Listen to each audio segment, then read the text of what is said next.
All right. Hello, everybody. Welcome back to another stream, another reaction stream. Today, we are going to be checking out Dantioch and Pollux. Now, I don't really know anything about Dantioch and Pollux. I'm just going to move my camera down a little bit. I don't really know anything about them. I believe I've heard Dantioch referenced as a Iron Warrior, but I'm not really too sure on Pollux. I don't really know the relation. I don't really know where the story's going to lead. Obviously, no spoilers, please. Please, nobody spoil what's going to happen. I don't want to look at the comments and, you know, if I can instantly see what's going to happen, I want to find out for myself, obviously. But yeah, I'm excited to check this one out. This has been on the poll about 3 weeks in a row now. I want to say 2 or 3 weeks in a row. And man, it has been a very tight poll each time, I have to say. It's been pretty nuts. I think last week it lost by like a 1% or something like that to the Infinite and the Divide, and we ended up doing that last second. So that was kind of nuts, but no, we're going to be checking it out today. I figured democracy can take a back seat for this week, and you know, if it's a 1% difference, we can check it out this week. Why not? So I'm excited to check it out. If you guys enjoyed the stream, of course, leave a like, subscribe for more content if you're not subscribed, and leave your recommendations down in the comments below. Obviously, for those of you in the live stream, I'm sure that doesn't really apply at this point in time, but obviously if you guys want to see something, leave your recommendations down in the comments below. Come on down, join our Discord. I'll plug that while I'm here. Come on down, join our Discord. Awesome to see you guys there. And yeah, without any further delay, I have pen and paper here. I will be writing stuff down as I see it relevant, and yeah, we're gonna get right into it. Let the bromance begin. Democracy is cringe, the Imperium probably. Yeah, true, man, true. All right, yeah, well, without any further delay, let's get right into it. I'm just gonna make sure captions are on, quality is good, full screen. Let's get it. I am glad to have been. I am glad to have...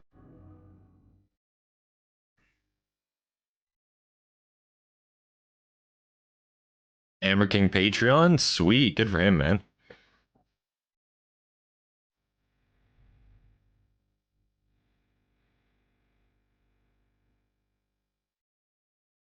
Origins, okay, this will be useful.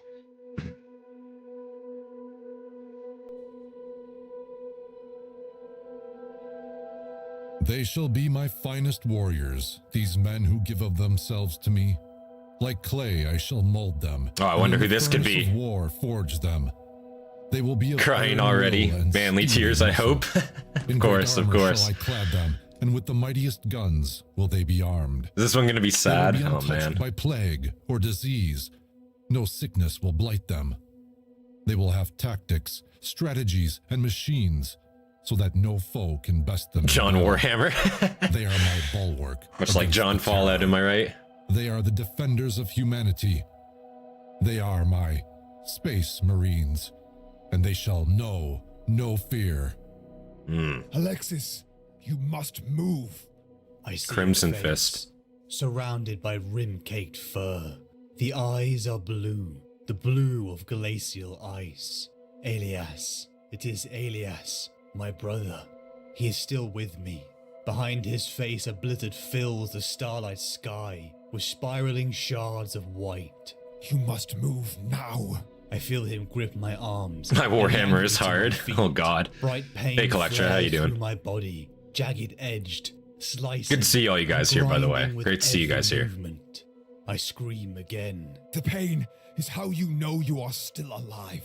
Shouts Elias over the wind. Blink, trying to focus. The numbness recedes. I can feel my limbs again. There is no comfort in the returning sensations. These are splintered lands, the night-soaked side of Inuit, which has never seen the sun. Inuit? The cold is as constant as the night.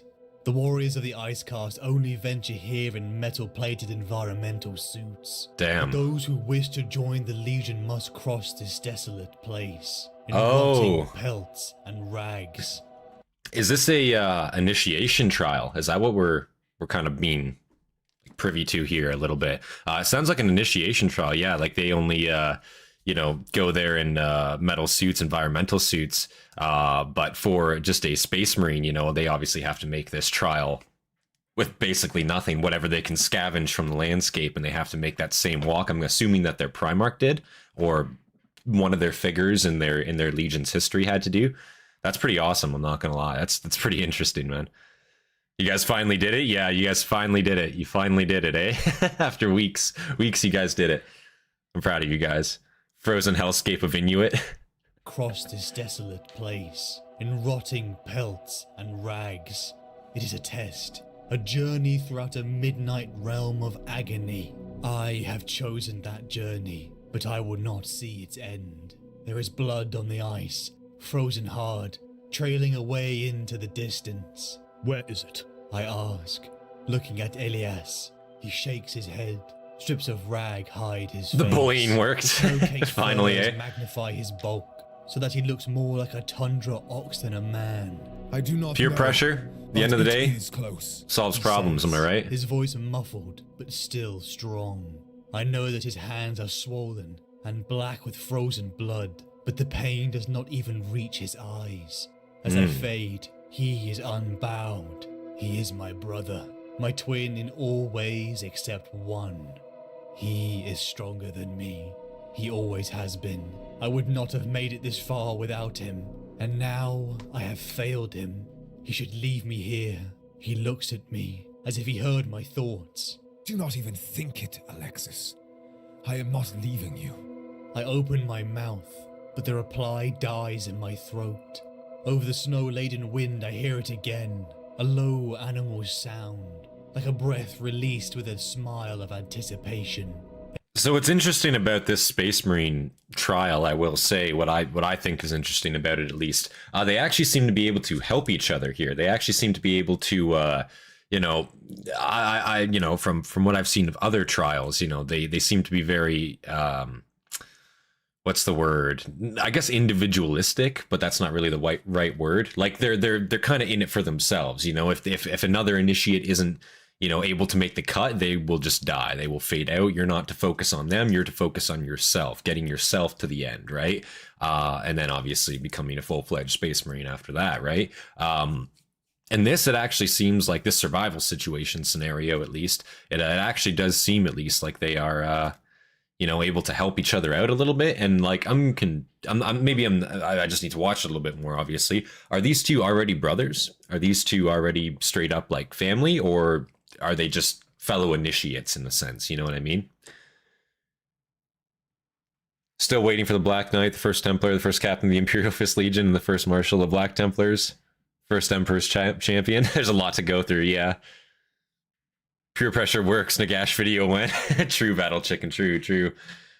They're siblings? Okay, so they're actual brothers right off the bat. Okay, so that makes a little bit more sense then why, you know, obviously they're not just gonna leave each other, I guess. I mean, that would be pretty heartless, I suppose. It's one thing if obviously it's just another initiate, but if, you know, if you're already family going into there, that's pretty rough. It's all one person, Sigismund. Fuck. Sound, like a breath released with a smile of anticipation. Elias has gone utterly still. There's a growl from behind me, a crackling purr that floods my veins with warm fear. The beast has found us. It wants me. I know. I am weak and bleeding, and it has already tasted my blood. There's another growl, closer. Damn, has this thing been like hunting them for a while? It's slinking across the ice behind me, its muscles moving with delicate slowness. Was this like a saber-toothed cat? Fucking hunting them down? To see what I will do, judging its attack for the moment when it's Hand of Destiny did nothing wrong. Whilst it prepares, it wants its prey to know fear. The growl comes again, nearer, and I can hear the soft noises as the beast slides its furred body across the ice. I try to make myself calm, to ready my failing muscles for movement. Its third Elias body keeps his eyes steady on mine. He knows what I intend. It is what he would have done. I nod once, very slowly. I hear the beast's claws scratch over the ice. In my mind, I can almost see its muscles bunch under its ice-dusted pelt. The beast roars as it leaps towards my back, the sound rising over the blizzard. I dive to the side, my muscles on fire. I am too slow. The beast's jaws close on my trailing left arm. It turns as it lands, dragging me across the ice. Teeth tear through my flesh. I can smell the rank meat stink on its mouth, the animal reek of its body. It flicks. I wonder what this is exactly. My arm still between its teeth. I hear joints pop, and agony flashes across my eyes. I do not even. It's common for It's common for siblings / close family to both do trials, as they typically have the same strengths and experiences prior to being chosen. I guess that's true, and I mean, like, if you have twins too, I mean, I guess it'd be kind of interesting to have, like, you know, the experimental factor. Like, you know, theoretically, if like one would make it, if they're exact twins, if one would make it, right, the other would have a pretty good chance as well, right? And I guess, like, it's just interesting too. Like, I guess, like, when the draft comes, right, I guess they're really non-discriminatory about it. Like, if you have like 2 sons, both those sons could be drafted. If that's like, you know, because it's seen as an honor in a sense, right? It's not like, you know, seen as if like, oh, they're gonna go die, which they very clearly are, and but they might even outlive your family, the rest of your family. But like, you could really like end bloodlines very easily through the drafting Space Marines, couldn't you? Like, especially with how many the failure rate, the very high failure rate of the Space Marine trials, right? Even just like the body rejecting some of the organs at a young age, right? Because that happens too. Like, I assume the attrition rates, like, you'd definitely be ending bloodlines. It's pretty bad. One of the many horrors of Inuit. Is the planet actually just called like Inuit, like spelled like that too? Because that's super weird to me. I saw that and I was like, really? Is that just like the captions like messing with me? Or compatible genetics, if they are compatible with the gene seed? True, actually, true. Like, I didn't even think of that. Like, if one sibling is compatible with the gene seed and some of the organ implants, it would kind of make sense that the other twin, in a sense, would also be able to. Inuit. Okay, Inuit. Okay. I was gonna say it's spelled like Inuit, like as in like the native group. You know what I mean? That's very strange. And it's just like a frozen hellscape. I was like, bruh, like, holy, doing them dirty, I guess. My God. A lot of people think it's Sigismund, but I think Pollux is the greatest Imperial Fist. That might be true. It might be true. I didn't know he was part of the Imperial Fist. That's good to know. I'll have to use that context for later. So I'm assuming, like, yeah, they have to be from 2 different legions eventually. It's going to be interesting to see how they meet up. Unless this is literally them and they're just doing the same trial. Even feel it as I slam back but I don't think so. This guy's name is Elias. Unless that's like his first name. Could be. Ribs crack and needle-sharp claws touch my skin. There is a yell, and suddenly the pressure on my chest is gone. I scramble to pull myself away and look up. Elias is standing with his back to a crevasse, his body poised, arms spread like a wrestler. Between us, the beast coils on its 6 legs. Dude's about to fur covers its long body. Dude's about to lock with this beast. Shovel-shaped head to the end of its twitching tail. It pauses, assessing the new prey that has drawn its attention away from shovel-shaped head. It tenses. I cannot see my brother's face, but I know that under the rag mask he is smiling. The beast pounces. Elias is still. The beast's jaws are wide, its glassy teeth like knife blades. My brother moves at the last instant, pivoting as his arms come up to the beast's neck. He turns, and the beast's momentum spins it through the air, towards the waiting crevasse. It is almost perfect. Wow. Almost. Really? I start running, pain and injury falling away. The beast twists as it flies through the air, its forelimb raking flesh. The long hooked claws fasten on Elias's leg. The beast howls as both tumble together into the crevasse. I reach the edge in time to grab my brother as he falls. Okay. His weight pulls me off my feet.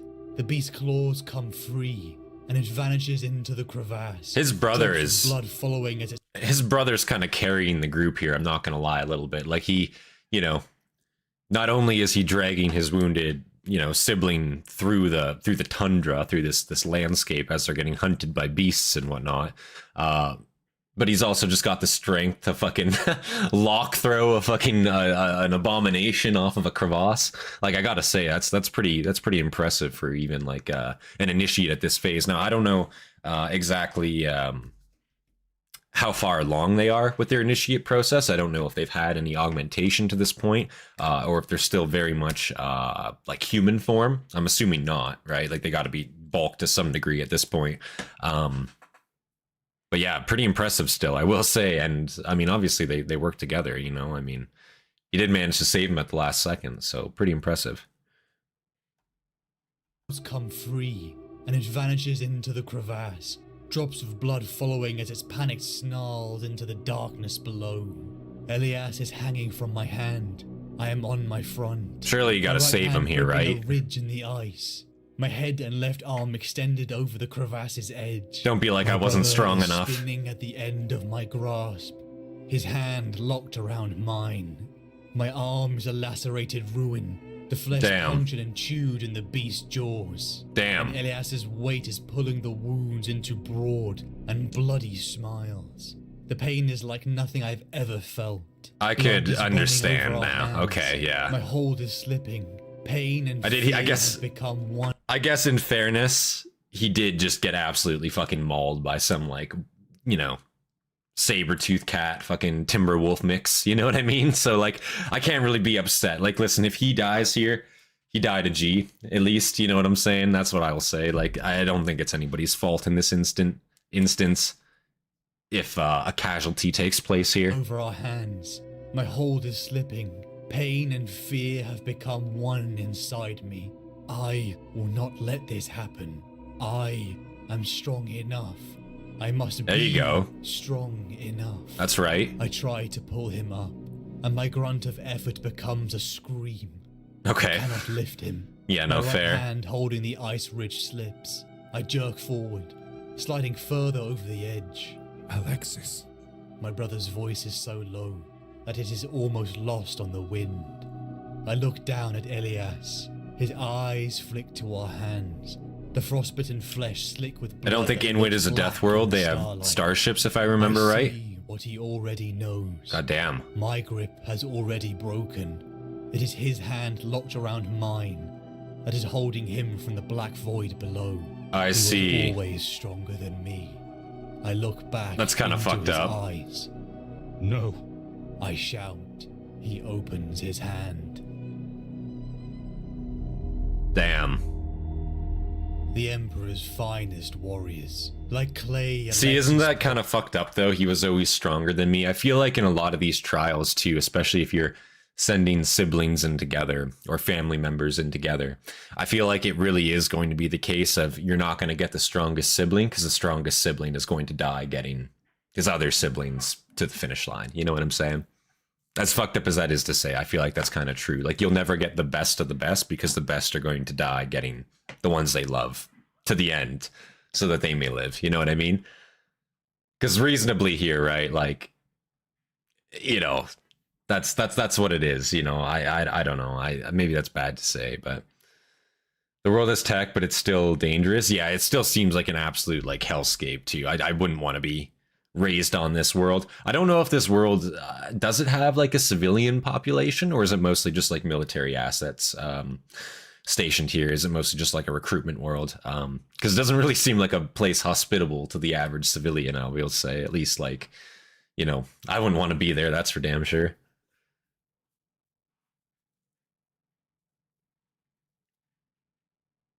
We'll all fangirl over him eventually. Yeah, true.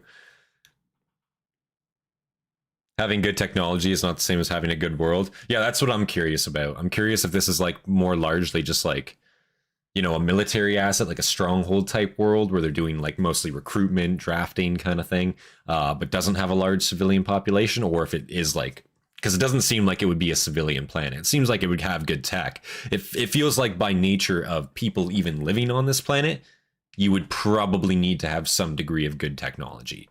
To me, like, I don't think you could live here and be tribal because it sounds pretty fucking awful, you know? Maybe you could, but huge clans live in frozen caverns. Okay, caverns. Honestly, I didn't think of that method. Caverns would make sense. I guess it'd be hotter. There's probably geothermic down there. That's probably facts. I didn't even think of that. On the landscape, I should say. If you were to live on the land, like on the upper layer, I don't think so. I don't think there's much there to sustain you. Yeah. You probably just get hunted by wildlife. Like, if all you got is a spear and you're just a basic human and one of those beasts comes up to you, nah. No way. the Emperor's finest warriors. Like clay, Alexis Pollux, Massive ice caves. Dantioch were molded. It's like Göbekli Tepe. Two men It's like that one. the brotherhood their Massive underground, like, could have had. structure, cavern. Against a betrayal that ravaged the Imperium. It's just Greenland in They space. defended the hope for humanity. But who were they? How did men born onto different worlds, taught by different masters, raised on different doctrines, stand side by side as friends in the end? Their story begins in the 30th millennium. The Great Crusade, the reunification of mankind, had launched from Terra, uniting the lost colonies of mankind across the stars. A campaign to bring humanity back into its golden era and drag us out of the ignorance and darkness left by the collapse in the Age of Strife. Deep within Segmentum Solar, They had civilian population. a cold, frozen world stood. They had cities, but think unmoving, Frostpunk. Okay, tidally okay. locked with its dying sun. The planet of Inuit, a sub-zero environment. More like Antarctica if it was overrun with rabid animals. Holy shit. Under this vast my God. ice crust, thick seas flowed in sluggish tides, and pale and sightless creatures swam in the waters, hunting by vibration and a preternatural taste for blood. To stand upon the frozen wastes and to look into the stars, glints of once great ancient space stations and orbital shipyards would catch your eyes. A reminder of the truth of this world, a civilization long past its golden era. I Below see. this frozen tundra, life continued. Humanity, the descendants of this once great planet, endure this bitter, unforgiving place, living amongst frozen cities, sheltered under the ice, or as roaming tribes that trekked along vast underground ice corridors. Okay. The inhabitants of Inuit made the best of the life they had. So yeah, it very much sounds like if you're on this planet, even if you're like a tribal, like more primitive at least, they probably still have some degree of tech, maybe like industrial era, maybe obviously like more spacer age tech as well in certain parts of it perhaps, but largely like industrial tech at the most, or primitive it seems like. But nobody's living on the surface on this planet. They're all living underground in caverns, like massive caverns, which makes sense. I feel like, again, if you were to live on the like you wouldn't be able to live on the surface here. And also probably like the humans that actually colonized this world during the Age of Strife, or the Dark Age of technology, I guess, I should say, they probably didn't live on the surface either. They probably are the ones that either initially utilize these caverns or even mine them deeper to make it, more habitable in a sense. But I'm sure they pre-existed before humans arrived as well, but probably a lot of the infrastructure was set in these underground caverns initially. Not primitive, advanced. Like I said, they had an interstellar empire when the Emperor arrived. Oh, did they? Okay. It just says, I'm pretty sure he said, yeah, there's cities among frozen cities sheltered, or as roaming tribes. So when I hear roaming tribes, that's where I think a more primitive sense, made the best of the life they had, because that kind of seems hunter-gatherer-esque to me. I'm sure it had both, hard right? Places often breed hardened people, and only those willing to endure thrive. The clan is sacred. Family is sacred. For no one can survive the cold alone. It would be in this frozen, nomadic lifestyle that two boys would be born, Elias and Alexis of Clan Pollux. The boys grew quickly, responsibility and labor thrust upon them as being part of this enormous clan system. Each of them ingrained with the skills needed for survival. Practicality, a weapon to keep them alive. The cold, the bitter wind, the numbing of extremities was daily life. For the populations of Inuit, from the sedentary all the way to the nomads, their way of life was possible through the use of technology. Yeah. Elias and Alexis in the vast underground corridors followed their clan as technology and resources were traded abundantly. And where Okay. power and wealth is, war was not far behind. Conflict was part of the young boys' lives. Rarely blood stained the ice of Inuit, as clans waxed and waned through periods of civil strife. But yet all upon this world, however free or disorganized, were unified by one great collective. For Inuit was at the heart of an empire. Spacefaring vessels, small fleets, even other planets were colonized by the people of Inuit. But It's kinda still nuts. the old ways, the traditions of the ice remained.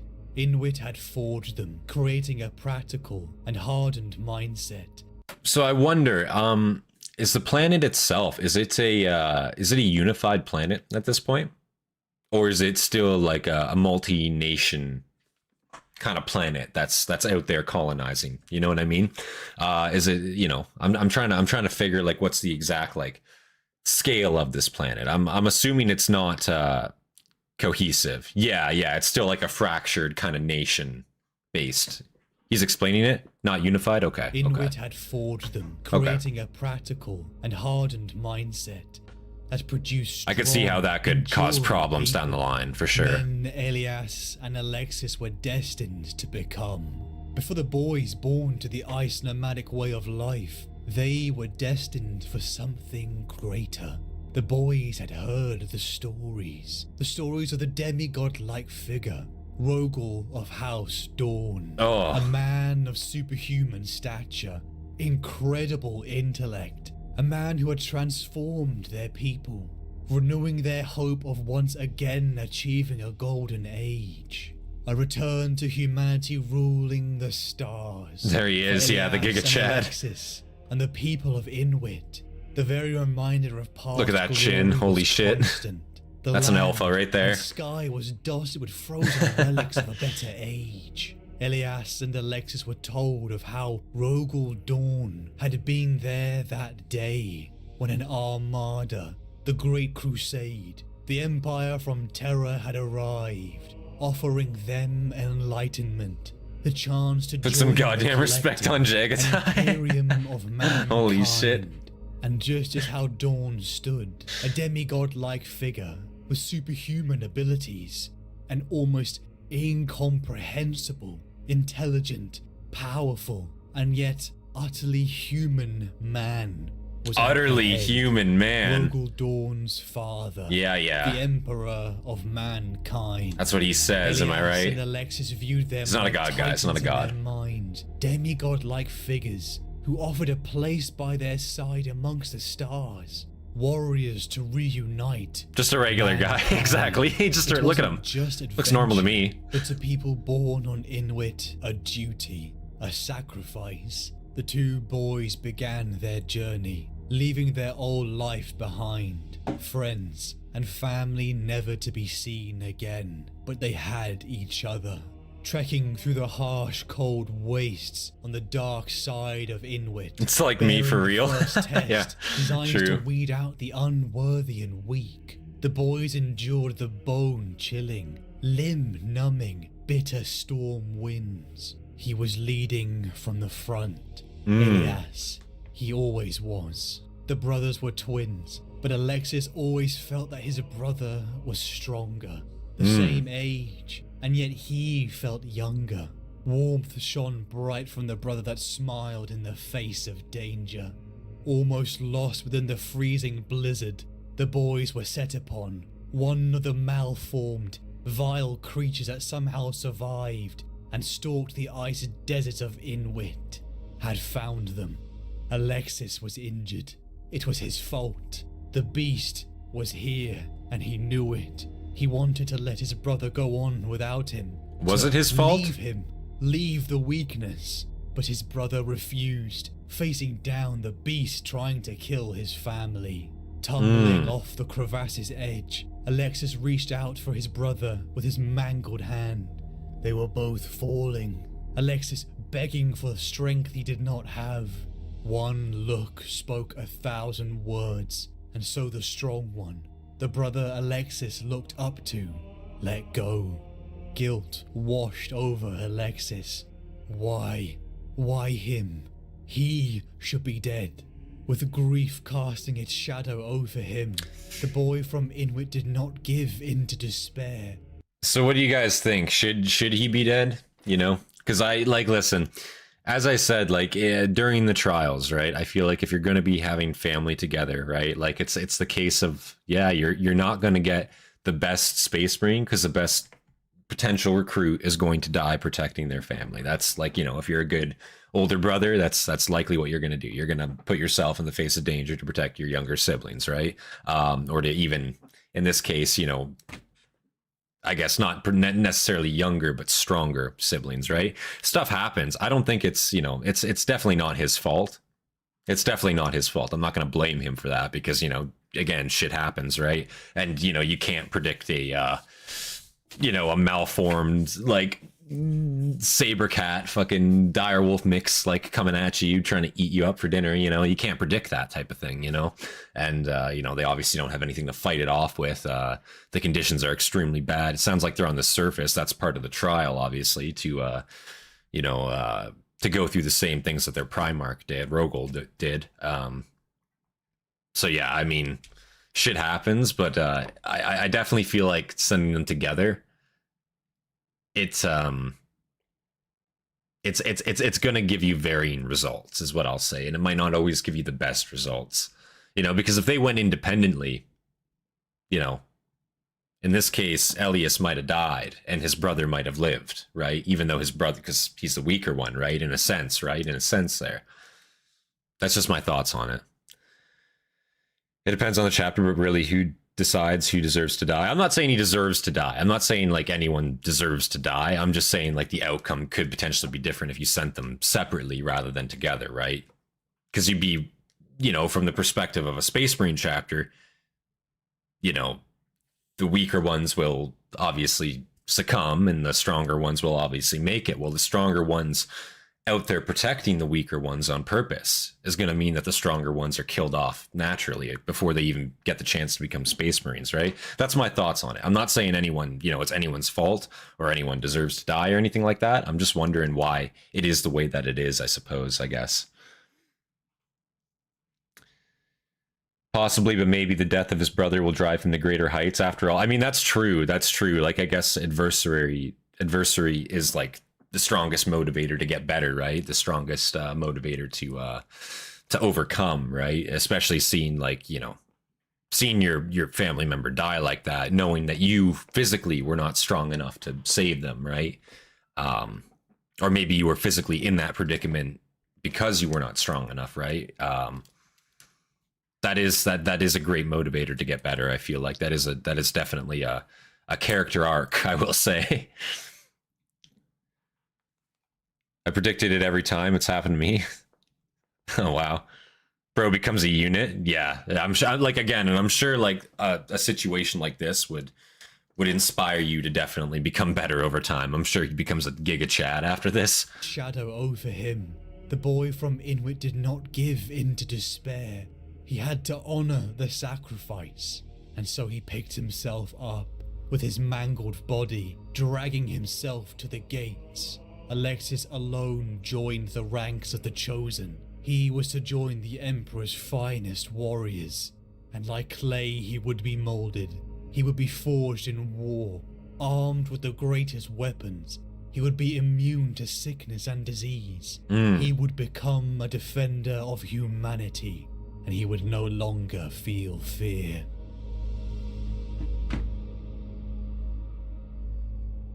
The Great Crusade. So this is when I wonder. Obviously, I'm assuming now. This is just a guess, and you know, obviously nobody spoil it.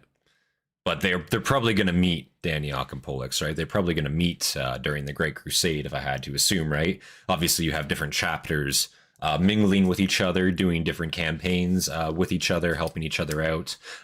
Even when they don't help each other out, they're still in communication with one another. So I feel like, you know, if they're going to meet, it would definitely be during the Great Crusade. That makes sense to me. Lord Emperor, make me an instrument of your adamants. where darkness is legion. Time will tell. Bless our Guess we'll walls see. with cold disdain, where foolish foes are frail, have our ranks advance. Where there is mortal doubt, let resolution reign. Deep within the core of Segmentum Ultima, a temperate world dominated by vast mountain ranges, turned under the warmth of a merciful star, Olympia. Similar to the world of Inuit, this planet had managed to endure the horrors of the Age of Strife, but yet it still suffered its consequences. The environment we live in can change us, just as much as culture or creed. And so humanity on Olympia changed. As each generation passed, knowledge and power bled from Olympia, the terrain exacerbating societal problems as each city, isolated amongst mountains and gorges, began to diverge, cultures and languages becoming unique. Olympia was a place of marvel, and in the time of the early 30th millennium, a boy would be born in a time of immense change. Barabbas Dantioch, son of Olympia, grew upon a world almost unrecognizable even to his parents' generation. Where once had been a planet of warring city-states, the world had been unified within one generation by a figure of wonder and scorn. Yeah. Olympia had been a place of few resources. Wonder who this could be. Breeding ambition, for as humans we would fight to be kings of the ashes. Scheming, intrigue, extreme hierarchical structures had blossomed in all areas of life. A world in a state of casual civil war. As great cities vied for control Casual and civil war. influence. Bro, what do you describe as a casual civil war? Is that just like, you know, just rebellion randomly, just random rebellion, you know, like occasionally somebody will come up and just like a riot will start in your front doorstep. Just like casual rebellion, like nonstop, the norm. Like, bro, does it just keep happening? Like you put one down, another rise up, comes up over there. Like, goddamn, dude. Ancient Greek? Yeah, I guess so. Like the warring city-states. That's true. That's true. Just goddamn. Civil war. As great I get cities annoying. vied for As a control ruler, and as an elite influence. on this Again, country, the wealthy on this country, on this planet, an oppressive meat that would be grinder awful for annoying. the ordinary people, simply resources in this great game. But the great cities were beautiful, marble masterpieces, Oh, yeah. hewed into with labor and care. It was the image, the mask that was designed to preen and show off before the city's rivals. A mask that hid beneath a miserable people, just waiting for their turn to rise to the top. To stand before these great cities, it was incredible. Like our own ancient world come to life. Each visual, a piece of art, a timeless masterpiece. But for the boy Barabbas Dantioch, this was a world that was utterly foreign to him. For one figure had changed the planet. The independent warring states had been unified under one banner. A demigod-like figure. There's A the man. So intelligent, powerful, and with a will of iron. Yeah. So beyond, and yet still utterly Iron within, human. iron without, baby. His name was Perturabo. Yep. The strange figure's story was known to all in the generation of Barabbas Dantioch. From the great mountains, said to be where the gods had resided, Perturabo descended, taken into the care of one of the many ruling tyrants. I think it's interesting too, like Perturabo, he actually managed to unify his planet under one banner at the time the Emperor came, right? Well, actually, that's not true, right? He didn't have it unified, but then he said, "Give me some time," right? And the Emperor was like, "Sure," and then he came back, and then it was unified, right? If I recall, maybe I'm incorrect. If I recall correctly. But Dorn's planet, his planet wasn't actually unified, was it? It wasn't entirely unified, and I guess Dorn was probably found earlier. So I believe, like, you know, obviously in that case it makes more sense. Like, you know, the Great Crusade needs to kick off now. We need the Primarchs as quick as we can. I think Perturabo is one of the last ones found.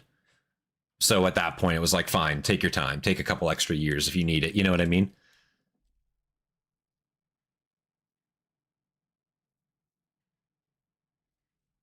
His exceptional Nerd guy Angron exists.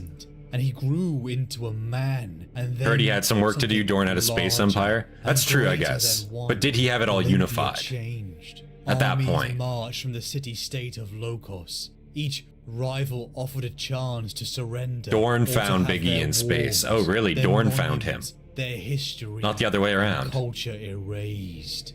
Within a handful of years, Olympia Dorn was just out there in a bound spaceship together, chilling. reunited, just as it had been millennia before. Only a functioning aristocracy remained. Society had shifted. For the most part, his now planet was only unified. one Okay. figure stood at the top, and he stood alone.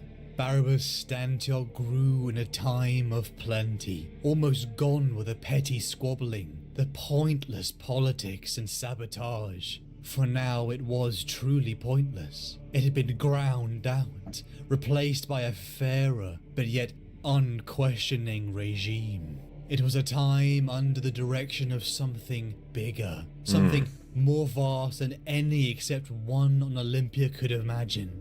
For the Great Crusade had Found him arrived. and brought him the phalanx? enormous, Oh, shit. Rapidly growing empire from Terra had come to reunite humanity. So Dorn across actually- the stars, to pull Dorn the brought that shit species into the out fold? of the darkness and Like, decay unironically? from the age of strife.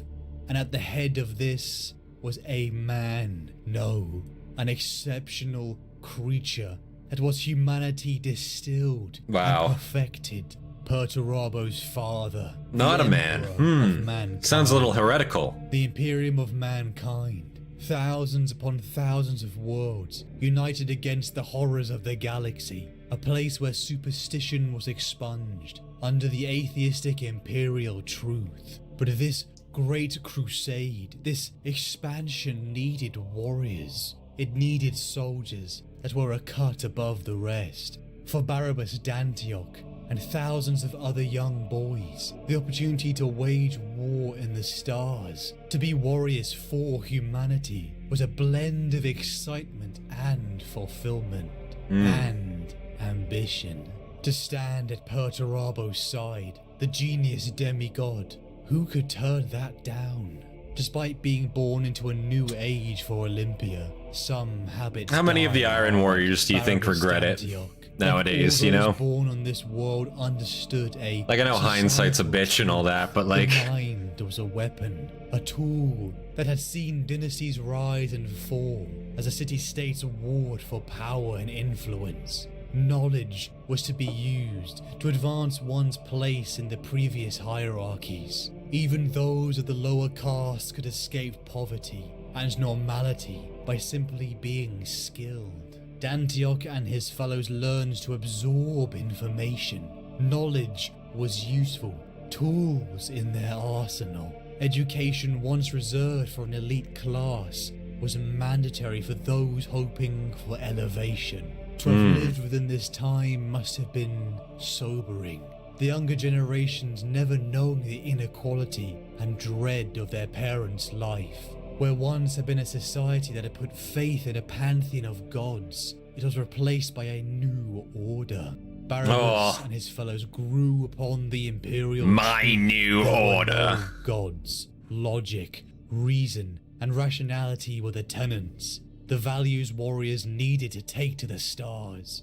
As Barabbas grew into a man, You have no he place made in his my new choice, empire. left behind everything. Your he new knew. empire? Friends, family, the marble cities that had been transformed into bastions of defense by his lord Perturabo. He was to join the Emperor's finest warriors, and like clay he would be molded. He would be forged in war, armed with the greatest weapons, immune to sickness and disease. He would become a defender of humanity, and he would no longer feel fear. The Legiones Astartes, superhuman warriors created from the melding of ordinary men with gene seed taken from the demigod-like Primarchs. Alexis and Barabbas were taken, laid down upon a cold steel table. both filled with excitement and dread. Then they were cut open. Chemicals and stimulants flooded their veins as new organs were grafted onto their young frames. Every cell of their body screamed in pain, a feat of endurance that many others did not survive. For years, Alexis and Barabbas, they were trained. Martial combat, battle doctrine. You know, you think the Mechanicus would definitely be able to come up with some ibuprofen or something like that. But like, I think it's really cool how we're getting to see like the start of both of these Space Marines and just how different their upbringings are. Very similar upbringings, I will say. That's the thing. Like, they're not that different from one another, even though they're obviously different chapters. They're raised on different planets. They have different Primarchs. You can really see that their childhoods, the way they were brought up, even the conditions of their planets are really not that different, you know, like they have a lot in common from that perspective. Now, I don't know if Dantioch is going to incur like necessarily the same type of loss that Pollux did. I guess Alexis, that he incurred. But I guess there's still some time left here, so let's see. To be fair, Dorn is not the only exceptional engineer. Vulcan, Ferris, Manius, Fulgrim, Perturabo, and Dorn were all capable of incredible inventions and creations. Horus was the strongest Primarch at the height of his power since he drank the Chaos Kool-Aid. That's true. That's true. I think like at the height of somebody's power, it's definitely got to be Angron or Horus. I feel like Chaos Angron. I was gonna say Demon Angron. That's a fucking sight, you know what I mean? And even your boy G-Man, he needs fucking some plot armor to beat him at times, is what I will say, seemingly. Alexis and Barabbas, they were trained. Martial combat, battle doctrine, engineering, medical knowledge, all were fed into these burgeoning Hastatis. Their bodies and minds were honed. But as the days grew closer to them becoming fully fledged Space Marines, the influence of their gene father, their Primarchs, began to take hold. Alexis Pollux of the 7th Legion, the Imperial Fists, the Sons of Rogel Dawn. Not including Chaos Corruption Magnus is the strongest Primarch. I could agree with that. I could agree with that. War across the stars. From their earliest days on Terra, at the dawn of the like Great Psyker Crusade, abilities in general are just insane, molded, especially if you are to the degree of Magnus. Like, pretty insane, fighting with Bolter and Brother by their side. The 7th Legion embodied the very walls they defended. Tight Testudo ranks were a slow, unbreakable force that crushed their opponents, even decades into the Great Crusade. Unified with their gene father Dawn, Legion and Primarch fit together perfectly. Alexis was trained to embody these methods and ideas, practicality and endurance, virtues amongst the Emperor of Mankind's greatest empire builders. After years, Alexis's shame at his weakness, shame at having let his brother down, a burning will had emerged and manifested physically. Alexis Pollux of the 405th Company was enormous, standing a whole head taller than his fellow Hastatis brothers, a daunting figure in sparring. But this alone did not make the man special, for it was Captain Yonad who saw that there was more to this Captain figure. Yonad? Perhaps it was the loss that had allowed Alexis to understand a unique lesson so early. Perspective. Wow. So Alexis is just massive comparatively. Or the like he's just a giant but he for some knew reason. How to see the bigger picture, to ponder, like giant for factor a in Space Marine, I should say. Something that perhaps the better than Captain Gonads. I was gonna make that joke, but putting perspective on Elias, on him, on his duty to honor his brother's sacrifice, and what it Primarch meant to power scaling uphold semantics. honor. Alexis began to I guess you could, specialize. reasonably, you could argue the power scaling of a Primarch all day, or Primarchs all day, right? Like it all depends, I suppose. And you know, I guess there's always going to be something that somebody has over somebody else. that could be beaten, you know what I mean, but also could not be beaten. I feel like at the end of the day, like a Primarch's a Primarch. I think it's pretty universally agreed who's like some of the weaker ones, but in terms of who's the stronger Primarchs, like who would ultimately beat all the rest, it is hard to say. It is hard to actually get a proper feel for that, I will say. I definitely wouldn't say it's Guilliman, though. I will say that. Guilliman needs some help usually to win his fights, from what I can see. Or he doesn't win them. Meant to uphold that honor. Scaling is hard to do, but take away narrative plot, etc. Magnus could realistically snap everyone out of existence. That's kind of what I'm thinking. That's kind of my thoughts also. And non-compliant colonies of mankind put Alexis through a hellscape of war. His skill became evident as Captain Yonad guided his protege in void war. Psyker powers didn't work on Dorn, so he could counter Magnus, for example. That's fair. I don't know about that, but it's possible. Mind that kept perspective moves and counter moves. Fleet, and yet a temperament that kept calm and strategic even under pressure. Alexis was made for this, and continued to strive towards the tenets his Primarch Rogel Dorn exuded. For decades, Alexis and the Imperial Fist made thousands upon thousands of worlds compliant, erecting bastions and fortifications upon numerous worlds. For every son of Dawn, they knew how to fortify a position. Before this enormous marine, his life was mirrored by a man born to a different world, taught by different masters, and under a different Primarch. Barabbas Dantioch, son of Olympia, joined the 4th Legion, the Iron Warriors. Intelligence, willpower, and efficient brutality were the tenets of this ruthless legion. From their origins on Terra, the 4th Legion had seen some of the most grueling and bitter conflicts the Great Crusade had to offer. And after decades, when Primarch and Legion were reunited, the glory and pride turned to ash in the Legion's mouth. Oh. They were a disappointment. Oh, Their no. record was not worthy of being called the greatest. Marines unworthy of the Emperor's grace. God damn it. No. They needed to be reforged. The weakness needed to be expunged from their character.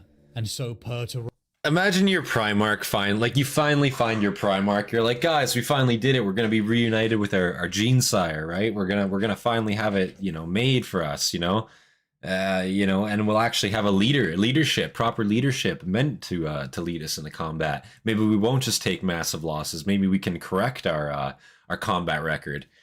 And then, your Primarch takes charge and he's just like, fuck, you guys make me sick. Like, you actually make me this record right here, trash. Just spits on it. Like, what the hell? Like, bro. Like, I imagine it'd be like, be quite the shocker for these guys. I feel like for the Iron Warriors to just initially have that like feeling, because it'd be like, bro, like excitement would be like replaced instantly with like, wow, we're gonna get decimated.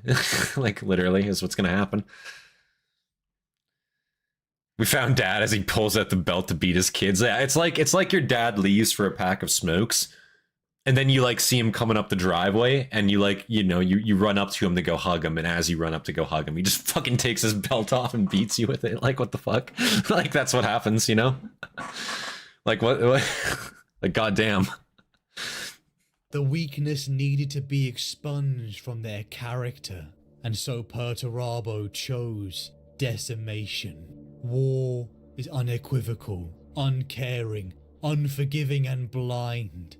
Blind also will be the selection of those who will pay the blood price for the greater failure of your record. 1 in every 10 legionaries was beaten to death by his brothers, men who they had fought side by side with on numerous worlds across the galaxy, much to the scorn of other Primarchs and legions.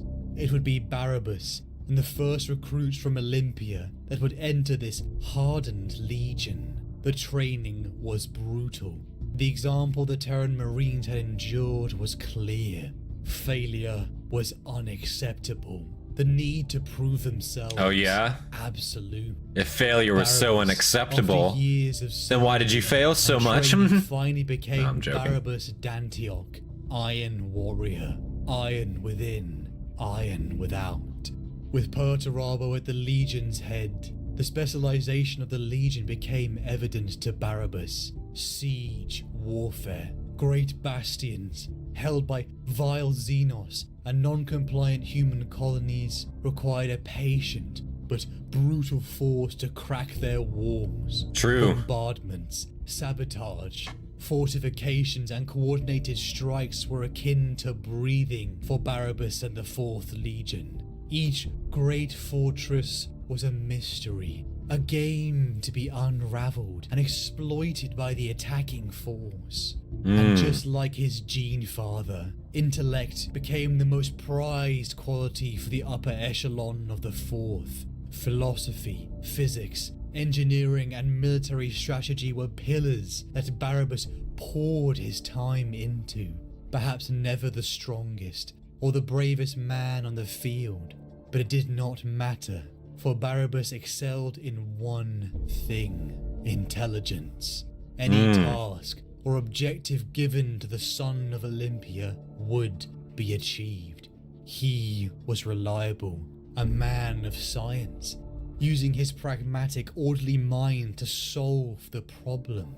As the decades began to pass for Barabbas Dantioch, he began to ascend through the ranks, ascending all the way to Warsmith, and he was proud. He was a man who had earned trust. You can imagine the contentment flowing from someone who upheld their responsibilities, a person who had achieved a life of honor, fulfilling his purpose and doing it well. Alexis and Barabbas were warriors, loyal servants of the Emperor, men who had fought for over a century in the service of the Imperium. They had seen more than most humans would ever think to dream of in numerous lifetimes. Now, I will say, obviously, given like how similar their upbringings have been, in a sense, Warsmith, I don't know a lot about the rank, I guess I could say. I guess I should say. I don't know exactly what that rank entitles. It seems like it's pretty high ranking. If somebody wants to let me know, Warsmith is the equivalent of a captain in the Iron Warriors. Okay, that makes sense. Okay. But I was gonna also say too, like how similar they are, but obviously their legions are almost opposites of each other, right? One is offensive based, the other is defensive based, and it's kind of like the argument in a sense, like what's greater, the sword or the shield? You know what I mean? Now, obviously, like I guess you could say the answer depends. To me, offense, at the end of the day, offense will always trump even the best of defense. If you are an offensive expert, just from what we've seen in human history, right? Whenever we develop a piece of armor or a defense system, we always find a way as humans to overcome it, right? And obviously, like nukes are kind of the epitome of that, for example, right? So like, no matter what you have, right? If a nuke gets through, everything's gone, right? Like the weapon is always greater in a sense. The offensive capability is always greater than the defensive capability to protect yourself from it. Siege, fortify, simple as, yeah. Like it's just interesting seeing like the two perspectives of the different legions, just seeing how different they are, but seeing how similar they can still be on a personal level, given like how similar their planets are and whatnot, you know? Now, I know obviously one's kind of an interstellar empire in a sense, but these specific characters, I should say. Most humans would ever think to dream of in numerous lifetimes. And the Great Crusade had covered enormous regions of the galaxy. A golden age was on the horizon. Warsmith is above nothing captain, equivalent to lost. Great Crusade chapter master. There's maybe 10 to 20 in a legion. Damn. That's not many, given, like, at this point, legions are pretty huge.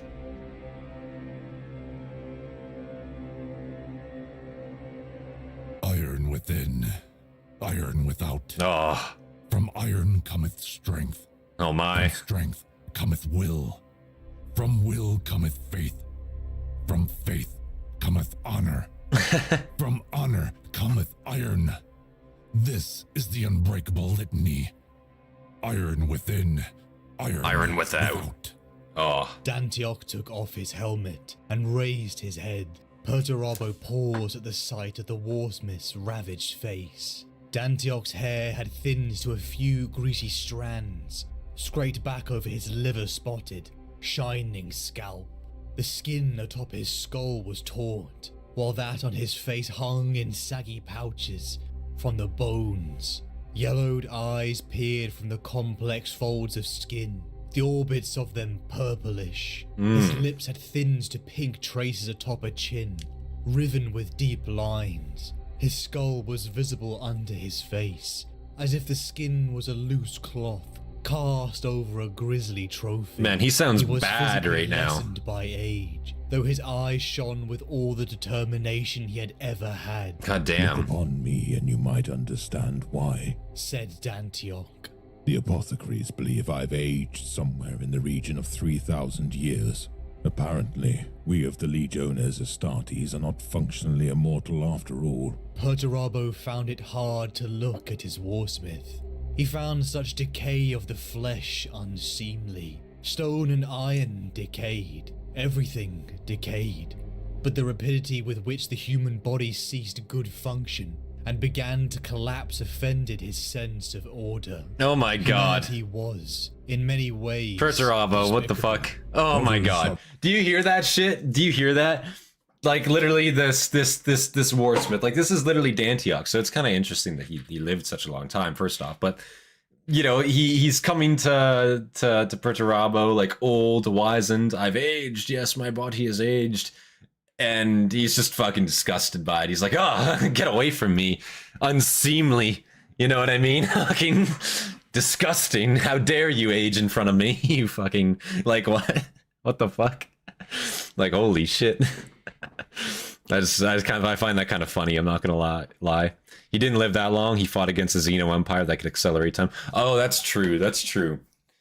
But still, like, even the fact that he could age, you know what I mean? Like that is an inevitability, right? Like, we know that. I'm sure Perturabo knows that. And like, he sees one of his veteran members of his legion get there, and it's still like, oh, you're failing me. You know what I mean? Like, what the hell? I don't know. Perturabo the goat. True. Honestly, what am I even saying? Humanity was, in many ways, What am I even? Others have You know. suffered the same fate, and yet they fulfill the orders given them. Oh, the Primarch. damn, You were dude. told to hold the straits. You did not. Dantioch got to his feet with a grunt of pain. I could not. Your orders were impossible to complete, though we tried to do so. And failing you fills me with the greatest of regrets. Were the Hood not to have begun this migration, I would have succeeded easily. Dantioch swallowed before he spoke again. His saliva was sticky. They are predictable, my lord. One of my sergeants, Zolan, insisted that I should consider withdrawal. I refused to listen to him. You had ordered us to hold, so we held. We have lost the majority of my grand battalion as a result of it. The 51st Fleet is shattered. You lost it because you were weak. What? Perturabo in What? disgust. His voice as frigid as deep space. Oh, Because I refused to bend. Said Dantioch. As much as it angered me to have Zolan speak to me in that manner, I find myself coming to you, our Gene Father, with similar tidings. Abandon this campaign, my lord. Perturabo's face crumpled with fury. He flushed, and his hands clenched the arms of his throne so hard the metal creaked. My lord, listen to me. Said Dantioch hurriedly. I have examined all the histories we have concerning these Xenos since I returned to the 121st Fleet. I will say, man. So if Perturabo gave the order to hold, even though the situation was untenable, right? Because like Dantioch here is literally saying, like, listen, the order you gave me was impossible. We still did it because we're loyal and we're going to obey you. But he did just straight up say what you just asked me to do was not going to happen. You know what I mean? Like, but obviously he did it still. And he lost an entire battalion due to it. Seems like an awful big waste, I'm not going to lie. Now, we obviously, when we checked out Perturabo's video, we know that he, you know, he never felt like he got his just due, I suppose. But then you look at instances like this, where it's like, this guy is actually just throwing fucking life away. Like, he's throwing it away. Even his, like, his high-ranking officers are like, bro, it's not going to work. Like, you're so concerned about failure, yet you're throwing us into unattainable situations where failure will be the result, but we're just not good enough, allegedly, right? I don't know, man. I don't know. Listen, it just seems a little sus to me. You know what I mean? It just seems like a bad strategic decision, not even a tactical decision, a bad strategic decision. You know what I mean? If you're going to take, like, on the grand scale, if you're willing to suffer a battalion loss, call it a failure, and then, like, blame the person in charge for following your orders, that at a level is a strategic failure, not a tactical one. Am I right? Like, is that wrong to say? I don't expect a Primarch from a warring Greek city-state planet in the Warhammer setting to be kind. It's not that I expect him to be kind. It's just I expect him to be, what's the word? More concerned with, like, loss of life, I suppose, in this sense, right? Like, again, and his ultimate concern here is failure, right? So if you have your top members coming to you and saying, like this is straight up just like a World War II situation, you know what I'm saying? Like a German World War II situation. Like, you know, it's listen, it's not going to work. We should maybe just pull off just a little bit. Maybe let the lions bend in a little bit. Maybe we can envelop them. No, you're going to hold there. But sir, we're getting encircled. We're getting outflanked. It's not going to work. No, you're going to sit there. You're not going to move your command post back. If you do, you're an object failure, like straight up. Like, it just ain't gonna work. You know what I mean? It's bound for failure. It ain't gonna work, you know? Also, Dantioch is a badass, told Perturabo that his idea was bad to his face. Also, remember, Perturabo treats people as pieces on a chessboard. People can always be replaced. Yeah, that's another thing. Like, Dantioch has got some balls here to, like, come up to him and say, and, like, that's the thing. He straight up said to him, like, your plan was impossible. Like, it wasn't gonna work. That was the very first thing he said to him. It was impossible, but we held because you gave the order. So not only does it show, like, he's got balls, he's willing to backtalk, but he is also just loyal to a fault. Even if he knows the order isn't going to work out, he knows it's a dumb order, he still is loyal. He's still going to follow it out. This is still his gene sire giving him this command. You know what I'm saying?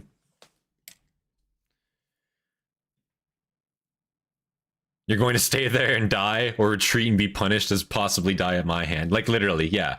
But also, my legion fails too much. You know what I mean? Like, bro, that doesn't make any sense. Like, that doesn't make any fucking sense. Like, this guy, you know what I'm saying? Concerning the Xenos since I returned to the 121st Fleet. You have evidently had some success against them, but you have scared the Tempera Ferox into fleeing. They were beginning to move before your deployment of the temporal weapon, but its use has prompted a full-scale migration. This baby is deformed into the canyon, literally. We cannot slay them all. Here is the greatest concentration of HRUD in known space. We risk the Legion. The migration endangers the Cadmus system, and that will only be the start. The war must stop. This subsector must be declared perdita and warning beacons set about it, so that it may be addressed with a larger force at a future date. Perhaps if we withdraw now, the migration will falter, and the damage will be contained. Perturabo glared fiercely at Dantioch. Like, that's not even a bad take. Undaunted. That's not even a bad take. Dantioch went on. As an Iron Warrior, as your son, it shames me to the core of my being to suggest we should pursue this course of action. But should all the HRUD migrate out of this subsector, we shall be the instigators of a problem that will persist for hundreds of years. Like, there you go. A large portion of the galactic north. We Holy should shit. withdraw, my lord, and reaffirm our orders. Perhaps there had been some kind of mistake. This last statement was too much for the Lord of Iron. The Emperor of Mankind makes no mistakes. Shouted Perturabo. He Oh my poised God. to his feet, towering over the ruined warsmith. Oh His no. plans are flawless. How can it be any other way? Dantioch did not like the bitterness of this statement. Like, literally a day later, Perturabo gets a phone call. Like, ring, ring, hey, yeah, I changed my mind. You know, the Emperor. Like, what the fuck?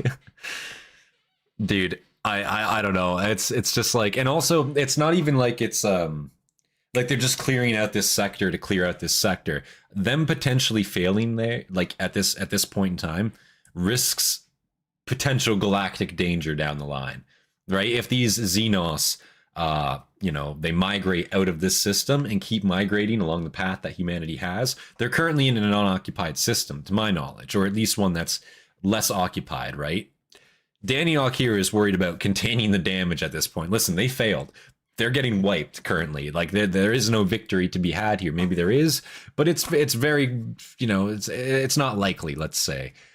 He's simply just suggesting, hey, maybe we leave them alone. They'll probably stay in this unoccupied sector, and we can just come back at a later date. You know what I'm saying? We can come back at a later date, maybe with more aid, you know, a greater force.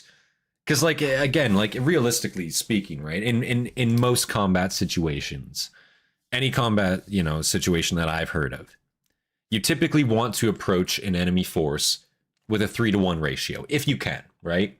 And that just, you know, reaffirms the case of, like, you'll have casualties as an attacking force. You can obviously, you know, replenish those casualties, but you can also potentially flank, envelop, and if you have the greater force, you can deal with that threat at a much accelerated rate, right? They're kind of just out here, you know, attempting to do it, but it's force on force, you know what I'm saying? Equal force on equal force, seemingly at this point, and they're losing. So simply coming back with a larger force at a later date, that's a pretty great take, I'll be honest. Like, I don't see why, you know, what the anger is for in that regard, you know, I guess I'll say. This is the guy so bitter coffee runs for light. Oh, God. Any other way? Dantioch did Still not the goat. like the bitterness of this statement. Then perhaps, my lord, it is your mistake in persisting with this campaign in the face of all available information. Holy For a shit. moment, Dantioch thought that Bro, we're gonna go back, we're gonna watch that. I wanna, over the ruined warsmith, His plans are I just want to flawless. watch that whole How can engagement it be again. He any just other called him out way? again. Dantioch did That's kinda not nuts. like the bitterness of this statement. Then perhaps, my lord, it is your mistake in persisting with this campaign in the Wow. face of all available information. For a moment, All Dantioch available thought that information, and it's Perturabo your was mistake. striking Dead, there and then. The Primarch's giant frame tensed, his oversized warsuit growling with the anticipation of action. Perturabo does not like to be Dantioch told he's stared wrong. fearlessly into his lord's eyes. There is no shame in admitting defeat. He said Literally, No literally. man can win every battle. Not even a Primarch. Not even you.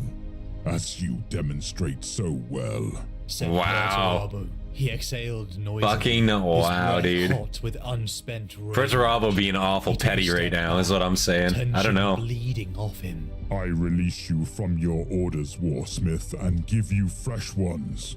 Lesser Damantine has been marked for compliance, and thereafter will require a new regent. Go there. Take whatever dregs of your grand company remain to you. Take it, and then hold it for me. There are no real threats there, only aggressive native zoo forms.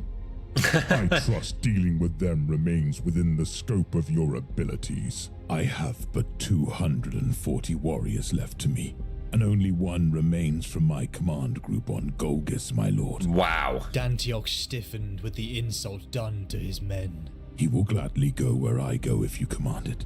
I have my ships. Perturabo looked down at the warsmith grimly. I once considered you as fit for my trident. Now I see that I was wrong. You are a disgrace to this legion, Dantioch. I never wish to look upon your face again. What the Dantioch's fuck? expression bowed his head. What the actual fuck? Trembling with Okay, listen. emotion. Listen. I cannot support Perturabo at this point in time. This is too. Listen, this guy who just took the ultimate L on your behalf, right? You ordered this. This is your orders, right? He went there, got smashed, knowing he was going to get smashed, still went there, obeyed, Grand fucking battalion is now out of action. There's 240 warriors left out of, I'm assumingly, probably thousands of your most veteran fucking soldiers.